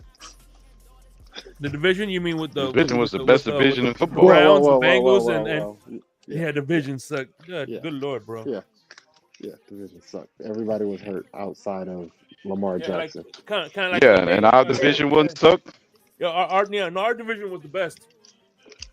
Our division was better than that fucking division. I don't give a fuck what you talking about. It wasn't. Who had more total wins? We all remember the season when Mike Tomlin The Browns turned are better heel. than, hold on. The Browns are better than the Jets, the Patriots, and the Bengals was better than both of them. Didn't the Jets beat the Browns? No, that was not last year. I thought they did. I'm not sure. But no, they beat Houston. Y'all remember when Mike Tomlin turned heel and kept stepping out onto the field and getting in the way of plays and shit? Cole, I was just thinking about that. The Broncos turned it up at one point. That's what that was. Them boys was riding high. So was the Raiders. You know what I'm saying? I ain't forget last season at all. Yeah. And NFC North was better than them guys too. Don't Mike Tomlin have a son in college football? They had 3 teams in their division make the playoffs. How they wasn't a good division? I think so. That's all I understand. They got it by default. Yeah, by default, yeah. They got it by default. Yeah, okay. Cleveland beat the when in doubt, give it to the NFC North. Look at it. You got the Dolphins as a wild card, and what other team was there? The Colts, the Jaguars, the Broncos. That team had more wins than our division too. You had to put somebody in. That's how. Well, the Browns. You ain't had to. You got to beat your opponent to earn your way in. To me, you had to put somebody in. Like they rolling the dice and select the teams. What I'm saying is, look at the other teams who could have possibly made it to the wild card. They had to earn it. Look who else was available. The other opponent. The Jaguars had it. They lost to the Titans. Like, Jesus Christ. Like, the end of last season was just fucking random as hell. That shit was all over the place. Jaguars won, 8 games. They was competitive enough. Just didn't win that last game. Exactly. They lost that final game of the season and lost them the division. Exactly.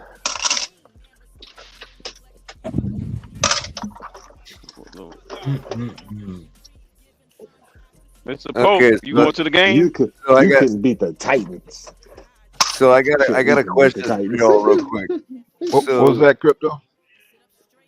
I was wondering, you going to any of the games this year? Nah, because I'm caretaking my mom, so nah. I'm gonna be watching on big screen TV. Oh, okay. So out of the teams last year that had 6 wins or less, right? You've got the Patriots, the Titans, the Chargers, the Giants, the Commanders, a bunch of teams with 7 wins, the Panthers, and the Cardinals. Which of those teams turns it 360 or 180, I should say, and like wins their division and a couple the Giants. Who's the other team? Giants are one of them. Yeah. I would say the Commanders are the most likely out of those three teams. They got a better quarterback out of all them three teams. Mm-hmm. What was the teams again? Yeah, the Patriots. I think Daniels is the better quarterback. The Patriots, the Titans, the Chargers, the Commanders, the Giants, the Panthers, and the Cardinals. I'm gonna go with Titans. I'm gonna go with the Commanders out of that bunch, and then the Titans. Titans, he got a second-year quarterback. Yeah. So yeah, they probably could do it because they play well against their division foes. They match up real well against everybody. Yeah. Now you have three. You have they got a new coach too. I don't know. You have a couple teams that come in right behind that with only 7 wins. That would be the Jets, the Vikings, and the Falcons and the Bears. Out of that group, I'll say the Bears or the Falcons. Falcons should be able to win a division easily. I think the Falcons will win that division. Right. Yeah. Kirk Cousins come back, they gonna steamroll the Bucks and the. Yeah. The only 8 Who else in their division? The Saints. The only 8-win teams were the Raiders and the Broncos. Damn. The Panthers. Oh yeah, the Falcons, man. If they don't win the division, they need to fire. Well, they got a good coach. The guy from San Francisco. They better win that division. No, who's in that division? Who's the fourth? The Tampa Bay. Tampa Bay. Yeah. Man. So, like I said, there's only the same season Houston had. There's only 2 teams with 8 wins last year. That's the Raiders and the Broncos, and everybody else had 9 or more.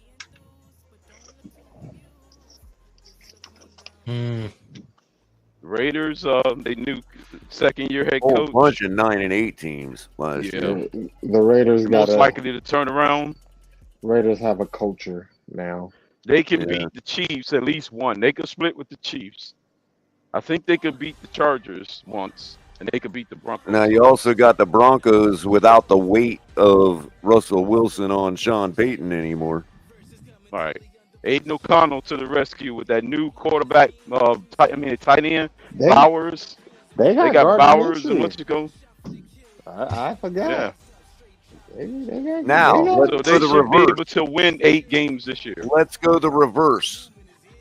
Which of the top teams will go 11 wins or more are going to fall flat on their face? You got the Bills. You got the you can go from 11 to 8 wins or 11 to 10 wins. Or just 11 to not being in contention. Let's not include whatever that means. I'm going to go. Hold on. So you got the Bills, the Dolphins. Well, you got to lose all the. I think the Bills are going to take the step back. Let's not do Bills. Let's not do Bills. But a step back for them means guys, one extra let me game. list them real quick. You got the Bills, the Dolphins, the Ravens, the Browns, the Chiefs, the Cowboys, the Eagles, the Lions, and the 49ers. Okay, I want to start this conversation. First of all, by default, I'm going to say the Bills, but I know people why. Hold on. I understand why you're saying, because the whole the whole thought, karma of it. I get it. But outside of the Bills, I'm going to go the Browns. There we go. Let's go. I think the Browns are going to take a step back because, and this is my reason. It has nothing to do with who their quarterback is. It has to do with the relationship that they have with certain players on that team. I'm going to go out on a limb and say the fact that they were ready to go ahead and hand over draft picks and Amari Cooper to the 49ers, right? Even though it didn't happen. And based on what Amari Cooper cryptically put on IG about the whole situation, right? I think there's more to what the rumors have been with Cleveland and their wide receiver. There's been supposedly arguments about money, and what direction that team is going and everything, and he's okay with getting up out of there. I'm going to tell you right now, I don't think it works out in Cleveland. That's all I'm saying. I agree. I don't know. These guys are talking Super Bowl or bust in that Cleveland camp. All this stuff I'm hearing in Cleveland media. Super Bowl bust every year, though. That's it. Bro, I'm from Northwest Ohio, and that rah-rah stuff you hear every single Amari year. break I'll take the Dallas Cowboys is the one I think is gonna fall off the wagon with their 12 wins last year. I don't think they fall off the wagon. I think they fall off the wagon once the playoffs start. They're masters for regular season. Let me ask I cannot take that away from them. Let me ask a follow-up question to you, Color, since you said Dallas Cowboys. Do you think the issues with their ownership, with Jerry Jones and CeeDee Lamb, because now he's saying they're not in a rush to re-sign CeeDee Lamb at all. Right? I also don't think they're sold on Dak Prescott.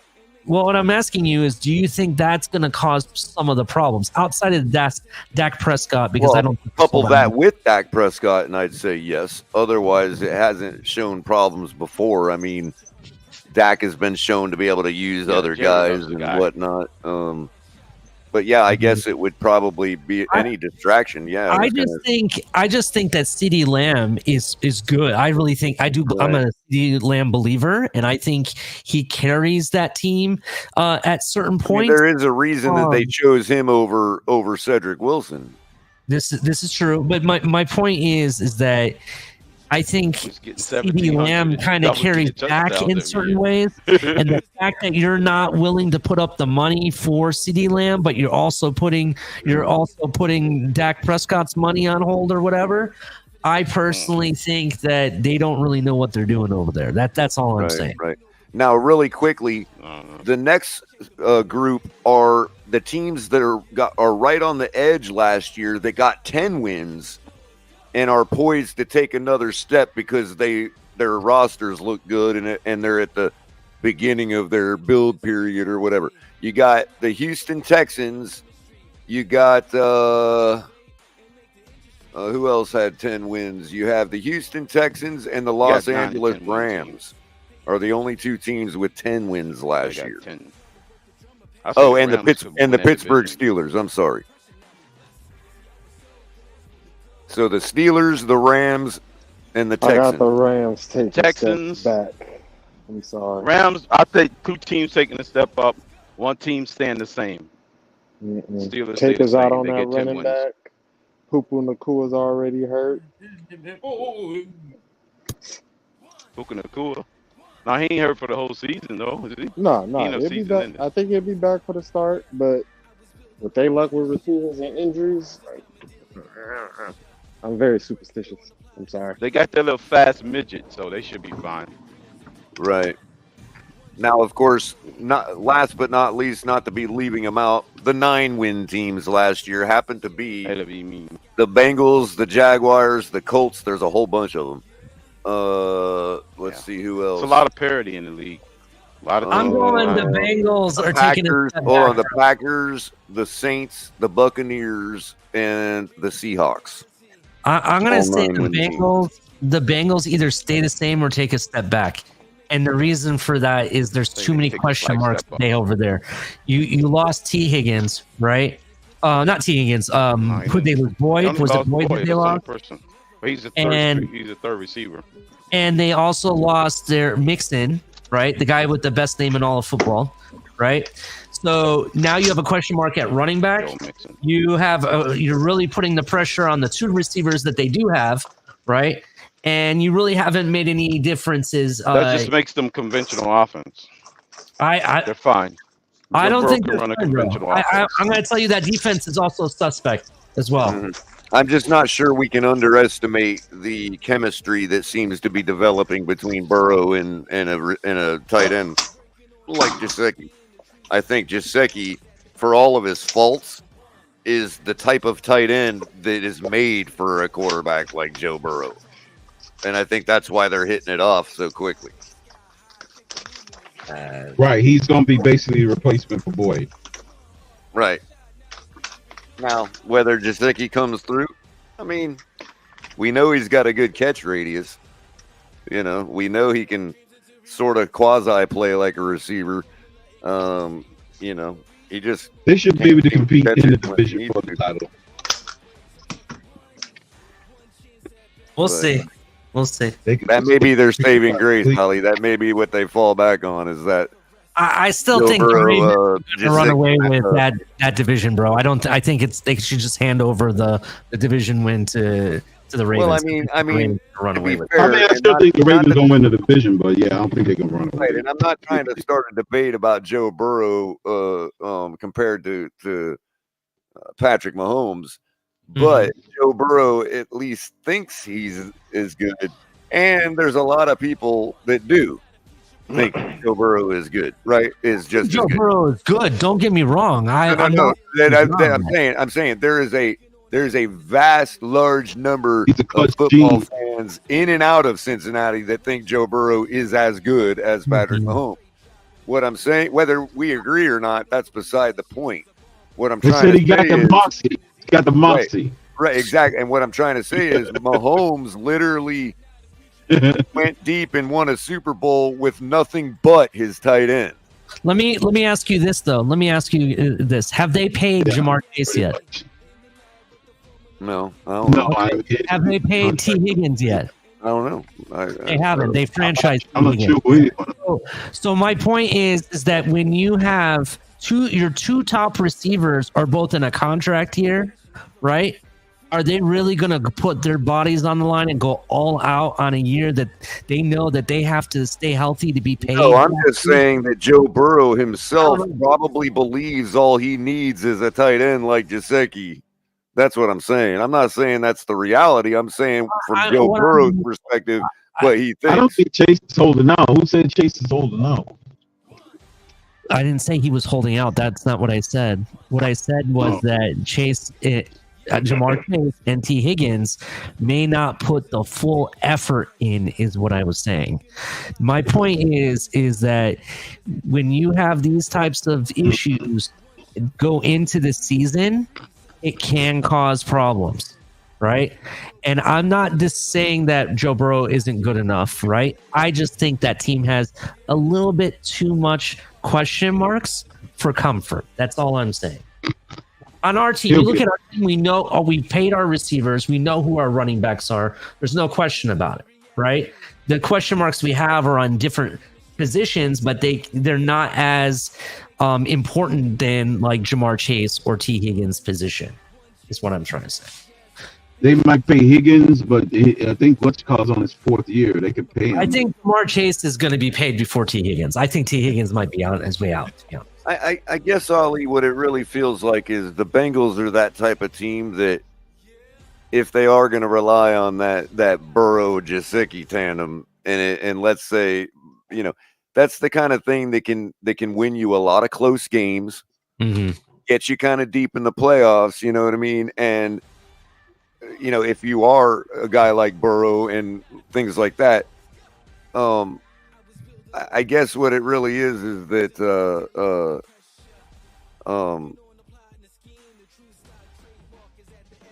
you know, Burrow probably thinks he's at a level where he figures something out, like, oh, just this or that, and I can, you know, and I can do whatever. I mean, you're not going to get that. Kelsey.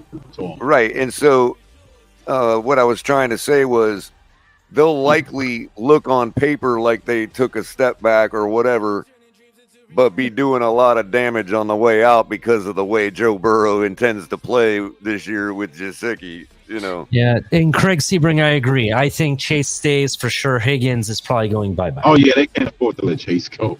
That will be disastrous. There's no way. You drafted him for quarterbacks specifically. There's no question. Right. He's staying for sure. Right. He's not going anywhere. I kind of feel the same way about the Bengals that I do about the Jets. Like, yeah, you're going to get, like, the raw dog football from the quarterback, Aaron Rodgers, and they're going to muck things up and probably go 9-8, 10-7 or whatever, and maybe even win a playoff game or two. But that's going to be it, man. You know? Mm-hmm. Like ultimately, they're gonna take a step back from the respect of what you expect out of them now that Aaron Rodgers is healthy. I made a bold prediction.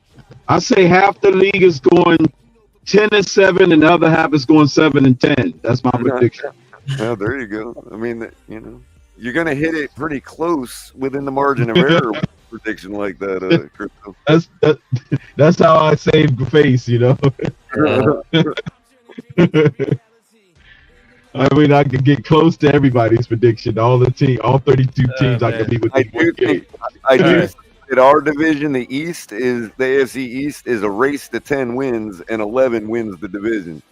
That's what I believe this year. Yeah.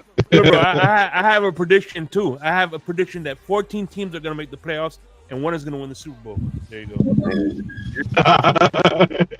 That's a good one, Jake. I thought it was 16. Ain't it 16 teams, no? No, it's 14. Yeah, that's a good one, Jake. I like that prediction. I'm calling up Vegas right now. I'm about to put in my my bookie up right now. Although I'm sure the odds on that are probably like minus 10,000 or something. Because they're like you'll make $10 off 100. Right. Yeah. yeah. I'm placing that somebody's going to win the Super Bowl. Yeah. I think it might be like 10 cents off 100. Speaking of bets, it was kind of interesting. I never really thought about betting on the preseason, but I won some money last night. That was kind of funny. Yeah, you won $25. Was that you said you won $25? Just on the Dolphins game. Then I won another 50 on the Houston game. Wow, that's a dangerous thing to play, Ali. But if you got the money to throw out the window, even if it's a small amount of money, it's fun. It was just you do the prop bets on FanDuel, right?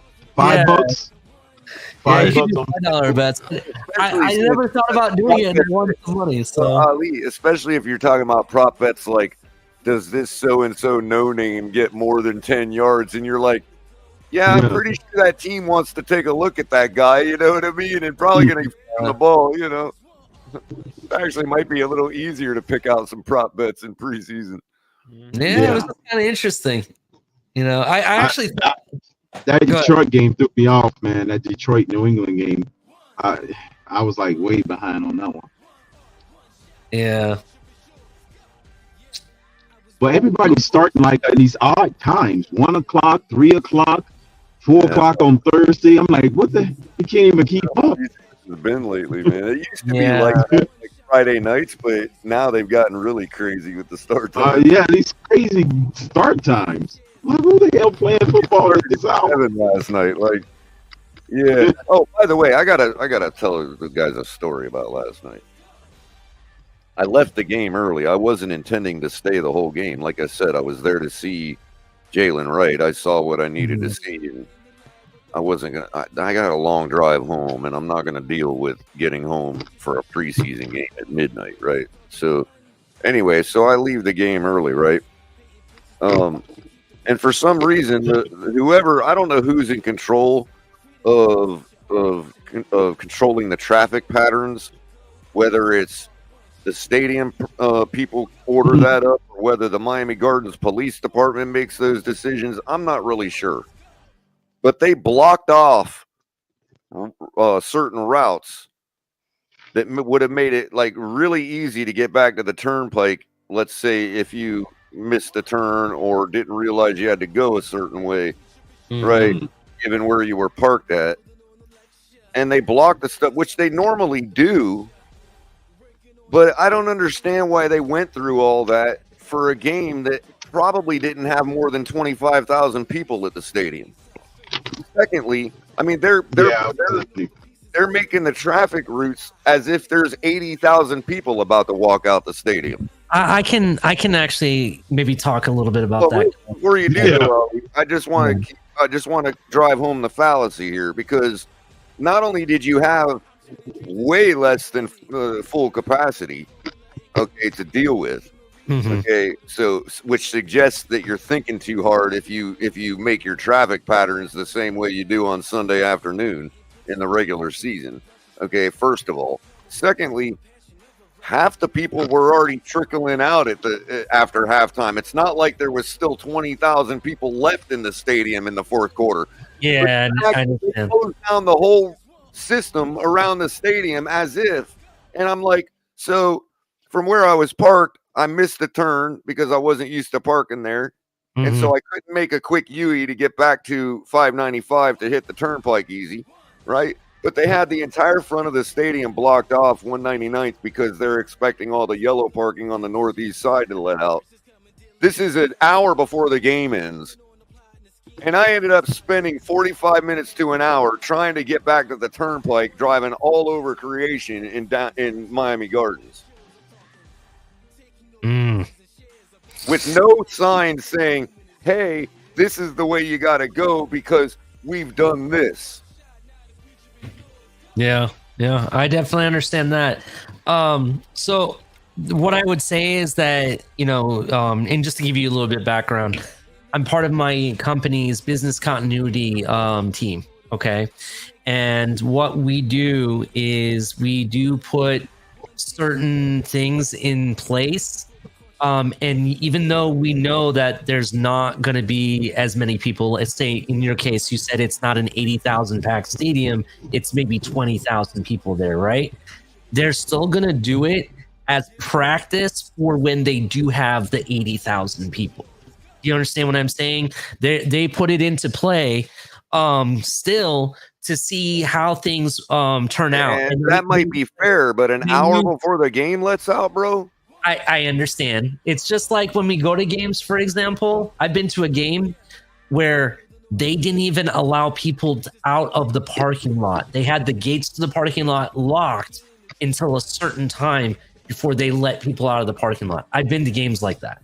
So all I'm saying is that they use that information as practice and also as the information. Okay, and that's fair enough, and that's fair enough too. But how about an amber sign that says "turn this way to get to the damn turnpike"? Oh, okay. You're saying put it more directional signage Right. is what you're looking Now, for? you might say, well, just use your GPS. And I say, yeah, but when Google, when Maps is saying that is showing you half the roads are blocked and the other half it doesn't tell you until you find out when you get there, you're driving all over Creation following GPS. And yeah, it's good enough to know that they had 199 blocked off on this intersection, but not this one over here. That part of Google Maps hadn't been updated yet, apparently. Yeah. My point is, hey, don't come anywhere near 199th. This is the way you need to take to get to the turnpike. That simple courtesy. I gotcha. Not driving through neighborhoods behind a line of cars in Miami Gardens, waking those people up. You know what I mean? Because it's not like we were the only ones. Nobody could figure out how to get the hell out of there. Yeah, I hear you. There's nobody actually directing traffic. They're just controlling it with blocked roads. You know what I mean? They're not actually directing anybody. They're not putting signs up telling people which way, Correct. Otherwise, I would have known. I would have had to make that first U-turn right as I pulled out of the parking lot, and I would have been on the turnpike in 5 minutes. Yeah. Well, I will tell you this, Color. At the end of the season, since you're a season ticket holder now, at the end of the season, they do provide a survey that you can take that's very detailed survey that goes over a lot of these things to see how you feel about them, what changes you would make, and everything. I strongly suggest to put down your concerns. Now, the irony, Ali, is that had I waited to the rest of the game, I would have had a line of cars to follow and naturally followed right into that U-turn. You see what I'm saying? But because I left early and there was nobody to follow, I didn't even see that I needed to make that immediate U-turn.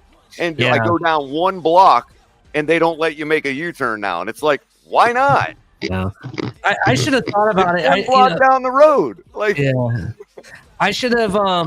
That's kind of why I park in that yellow parking lot that I do every time. Right, because it's right there at the entrance to the turnpike, so I can't miss it. There's no way to miss it. That's the thing. When I miss that U-turn, I'm like, oh, no big deal. I'll just go around 199th and funnel out the front of the northeast side of the stadium, like we do when we park over there. But that's where it's blocked off. You can't make a left on a 199th. That sucks. Also, it should be some kind of way where, if they do that, they should be able to report it to, I guess, the police or somebody where they can be also on your GPS. Well, that's what I'm saying, Mr. Polk. Some of it was. So we were like, oh, okay, this is saying that this is blocked off. So obviously we can assume it is updated, right? But then we follow its alternate route and we end up at another block off that it doesn't tell you is blocked off. It's like half of it was updated. You know what I mean? Yeah. In fact, sometimes I don't even use Google Maps. I actually use Waze because sometimes I find Waze to be a little bit more up to date. Yeah. That's very good. Well, the other thing is, all I had to really do, which was easy enough because Florida traffic patterns are pretty much the same up and down the state. I knew all I had to do was really get to 441, and I could travel that road far enough north that I knew I could eventually hit a turnpike exit entrance somewhere, right? Here's the thing. When you're in a downtown area of a given town or city, like Miami Gardens, they don't call it 441 when you get to it. It's Northwest 2nd Avenue, which I know now. Yeah. You know what I mean? But I'm like, oh, there went 441. You know what I mean? So I just was like, F it at that point, and I did a UE and got on 441 North and finally found traveled far enough north to find a turnpike entrance. That was after 45 minutes to an hour of driving around back neighborhoods in Miami Gardens.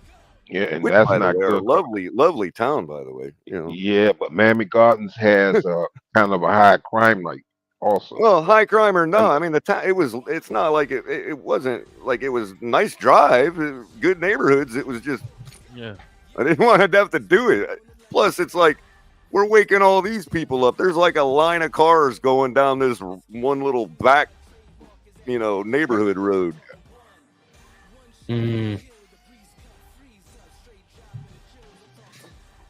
I ended up even over by Northwood Elementary where the other gray parking is. I'm like, how the heck do those people get out? I do wonder. Ironically, Ali, the other gray part on the east side is that parking lot at the elementary school. So I meant to ask this color. I have questions about the stadium while you were there, right? One, was there a lot more security presence? Just curious. And two, has any of the damages been fixed already? Like, have they already fixed some of the damages that happened to the stadium? I mean, I didn't see really any damages anywhere. I wasn't looking for it either, but I did notice when I went to go sneak a prohibited tobacco product at halftime over in the promenade. I didn't. Usually I'll see like some, security personnel, whether it be police officers or stadium security, kind of roaming around there. Like you kind of have to not let them see your tobacco product. You know what I mean? But there wasn't really anybody up there last night. Like I could have walked around with it, and you know what I mean? Interesting. By the way, you said there's a survey that for the season ticket holders, whatever. Yeah, at the very end. Yeah, at the end. They collect that data, and they put it and they put it in the same place where they put our offensive line concerns. Nice. Hey, is that the landfill over in Broward County Turnpike? Wait. That looked like the Buffalo Bills Stadium. Are you sure? Yeah. Well, that's exactly where they put it. Buffalo. Yeah, down that toilet drain. Damn. Yeah, so Rhino says you can't smoke at the stadium anymore. WTF? Yeah, that's correct, Rhino. Not only can you not smoke at the stadium, you're not allowed to vape. Technically, you're not allowed to bring them into the stadium. And when you get there, they make sure to remind you with this overhead announcement that keeps going on in the background, repeating in the background, telling you all the rules and telling you can't smoke and all that. And guess who does the voiceover for that announcement? Travis Wingfield. Travis Wingfield. So when your stadium experience is you walk up to the stadium and the first thing you hear is Travis Wingfield telling you all the rules of the stadium. Uh-huh.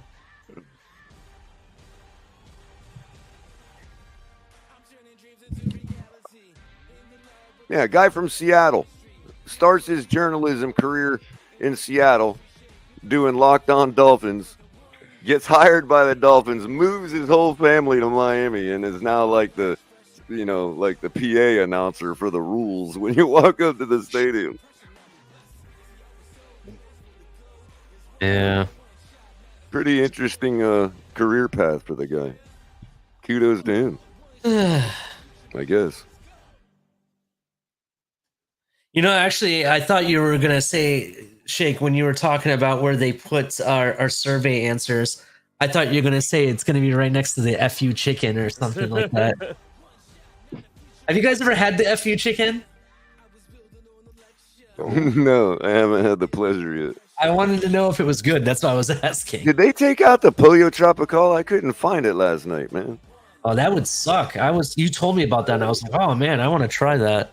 It sucks if it was like a one-season thing, man. I'd rather see them get the Shula burger out because I've been to the Shula burger restaurant, and it's much better. The Shula burgers that they put there are cardboard, bro, that they put on a grill. It's ridiculous. Yeah, you're better off getting, if you're going to go to Pollo Tropical, you just go to one of the restaurants. I mean, it sucks in the stadium.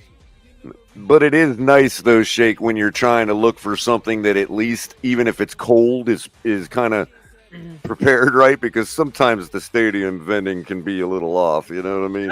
Andy with the $20 donation, man. Thank you so much, Andy. Come on up if you want to chat, man. We're just hanging out. Andy, saluting to everybody. Appreciate you. Salute you. Definitely. But you know what I mean, Jake? So sometimes it's like even a cold piece of pizza from Little Caesars is better than, some weird cafeteria pizza, Yeah. I heard that the food from the concession stand at the stadium was making some people sick.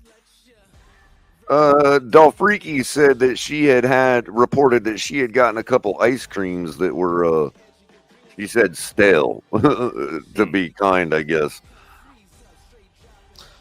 There's like a yogurt place that's right near where I sit that is halfway decent. But I don't know. I eat most of my food when I'm tailgating. I bring, I go to the grocery store and all that kind of stuff. I did have a slice of pizza last night, and my mom had a hot dog, and I kind of thought it was, for what it normally was, I thought the food was pretty good last night, relatively speaking. You know what I mean?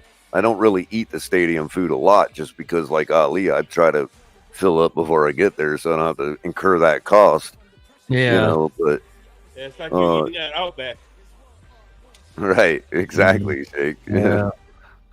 To be, it's kind of funny. Like, I was talking to a friend of mine. He lives in Atlanta. Can you believe they can get a hot dog and a beer for $5, bro? In their stadium, the Atlanta Falcons stadium. That's ridiculous. We pay like $25 for this same thing. I think it's like that in Baltimore too, ain't it? They have the best concessions prices out of the NFL. Yeah, it's something ridiculous, bro. Like, I want to say it's like $5 or $6 they pay for a hot dog and beer, and it's ridiculous. No, whatchamacallit, the guy who did the Mercedes-Benz Stadium, they said the owner purposely makes them pay, they give them to them at cost, whatever the food. Stephen Ross, you might want to take some notes here. You want to help out you raised prices, but you didn't, decrease prices and concessions. Come on, man. Well, I know, because I used to work for them. They the people who do concessions, it's called Boston Concessions. Those are the people that run the food and stuff like that. So they source that shit. The stadium sources the even the restaurant stuff, or is that separate? Yeah, not the restaurant stuff, but like for instance, the sweets and stuff like that. Their food, whatever. It's called Boston Concessions. The popcorns and stuff like that. Yeah, I got it. Yeah. I got you. The Dippin' Dots. Holy moly, man! See, that's something else. Like when I go to Orlando to go to like Orlando City soccer games, for example, they got freaking like catering services off the glory. Someone needs to tell Chef Jew get contracted by the Dolphins, man. They got full blown roast that they're carving and stuff right there for people, and you get some like gourmet sandwiches and stuff. Right. I don't know, like maybe you ever seen the tour of the facility, Ali? The 3D virtual tour? No, I haven't. Of the whole complex, like the training complex and the locker rooms and I would love to do that tour. Executive buildings and all that. I saw it somewhere. I can't remember where, but bro, it's like touring in like Microsoft or something, dude. It's like all like, you know what I mean? Like it's like, I don't know, you know what I mean? Yeah, these I got big companies that was like, you know, like they want their employees to live there or something. Yeah, what I'm saying is though, like their restaurants and the food that they have, like that are not in a restaurant, but it's kind of like a small kitchen that they put together, right? Concessions, whatever you want to call it. I just want to say it's like an upper scale compared to what we have in our stadium. And I'm just sitting here like, if I'm going to pay all this money, it better be damn something good. You know what I mean? That's basically where I'm at with it. So that might be. Uh-oh, we lost Mr. Paul. Uh-oh. It might be a what? He left. All right. Well, it's going on 3 hours, bro. Let's just start going with final takes. This is our Club Exhale for getting ready for the season. I'm going to be doing this probably every Saturday once the season starts. This was just kind of like a, hey, let's do this so it'd be fun type thing. But I really appreciate you guys coming out. It was a lot of fun. Thank you for everybody in the chat. Make sure you hit like and subscribe. Shake Money, what are your final thoughts? Not much, man. Just fins up, and I'll be seeing you guys for Insomnia in a little bit. So fins up. I'm out of here. Insomnia is going to be on in a little bit. Everybody, make sure you got a live one. Yeah, live one. Yeah. All right. Yeah, I might come to go to bed. Now I don't have to go to bed. All right. Yeah, I might come through. I'm gonna take a break for a second and get situated, and I'll probably come through. All right. Thanks, but thank you, Shake. Yeah, and congratulations to the entire U.S. Olympic team. I understand we did quite well this go around. Yeah, we did very well. We led the entire world in medals, so that was awesome. Congrats to the women's U.S. women's national soccer team winning gold medal after 12 years. They got gold, huh? All right. Yeah, cool. The soccer team got a gold, which they had a 12-year Olympic drought. So that was really good. Didn't we win a medal in rugby too? I don't know, bro. I heard that the rugby team did fairly well. I'll have to go look at that. That was really interesting. Yeah. This year's, I will say, this year's Olympics was very different. Compared to previous years. Like, I don't know if it's because I'm watching it on YouTube TV. You're so diplomatic, dude. What, I'm talking about the content.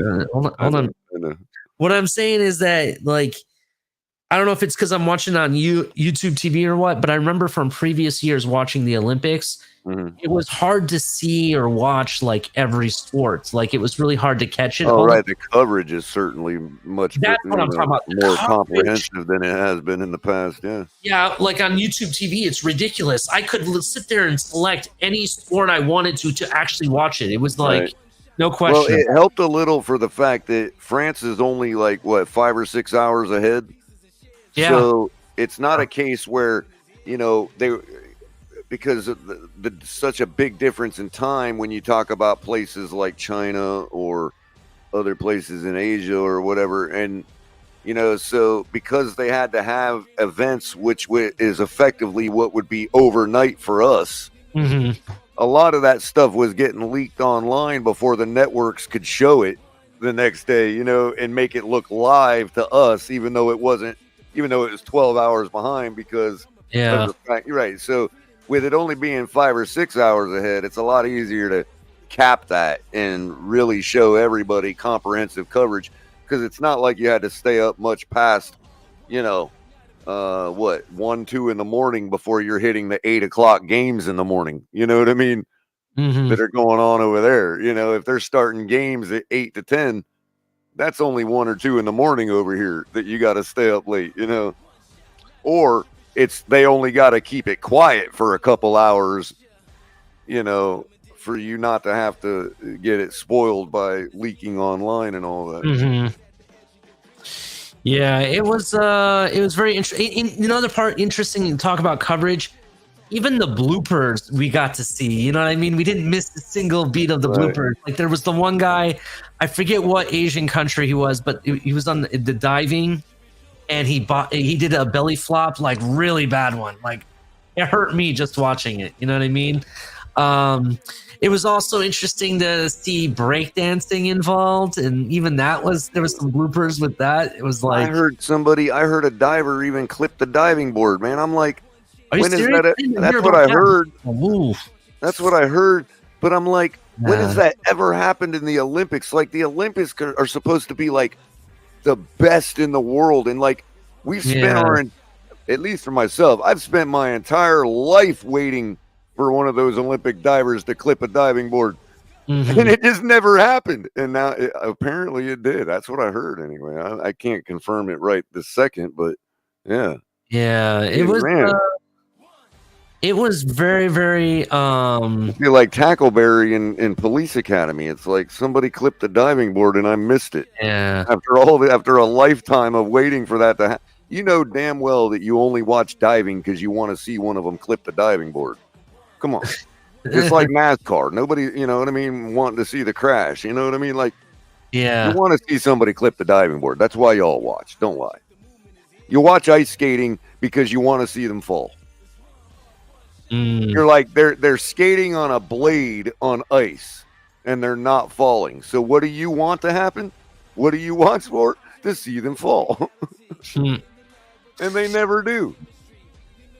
Yeah. Well, rarely anyway. But it was.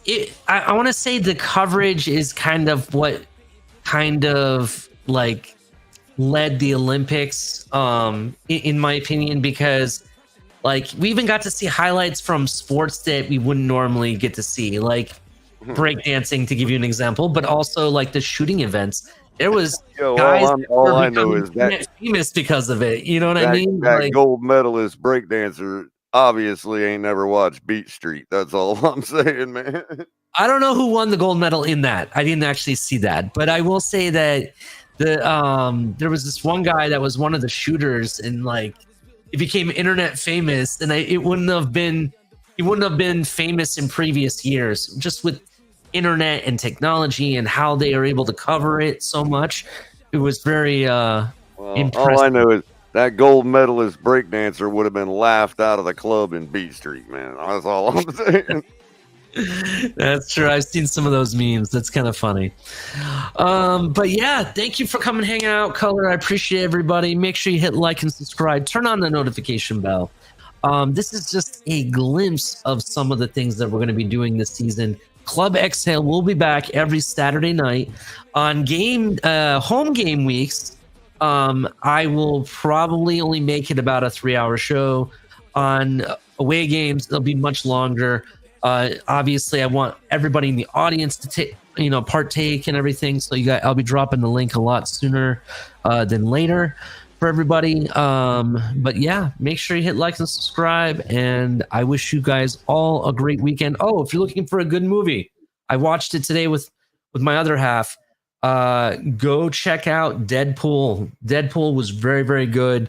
Probably the funniest Deadpool so far. And probably one of the best ones that they did. They did hats off to everybody. Is that the one where the creature comes out of the guy's shoulder all the time? No, that's a different movie. Oh, okay. That's Venom. Oh, that's Venom. Okay. Yeah, there's a trailer for that. But yeah, Deadpool's the guy wearing the red suit. He's a cop bitch, constantly making fun of people and saying fucked up shit. But there was tons of people they brought for this movie. Wesley Snipes played his role as Blade again. That was interesting. There's a bunch of actors and actresses that they brought. It wasn't CGI Wesley Snipes, right? It was actually Wesley Snipes. It was actually Wesley. I mean, they didn't Carrie Fisher him. They did not Carrie Fisher him. Okay, it was actually Wesley Snipes, real deal. Definitely check it out. It was really good. Trust me, you're gonna end up laughing. Some of the shit was so funny. I was spitting my drink out half the time. It was kind of funny. So definitely check it out. But with that, all I gotta say is you all have a wonderful night. Fins up, everybody.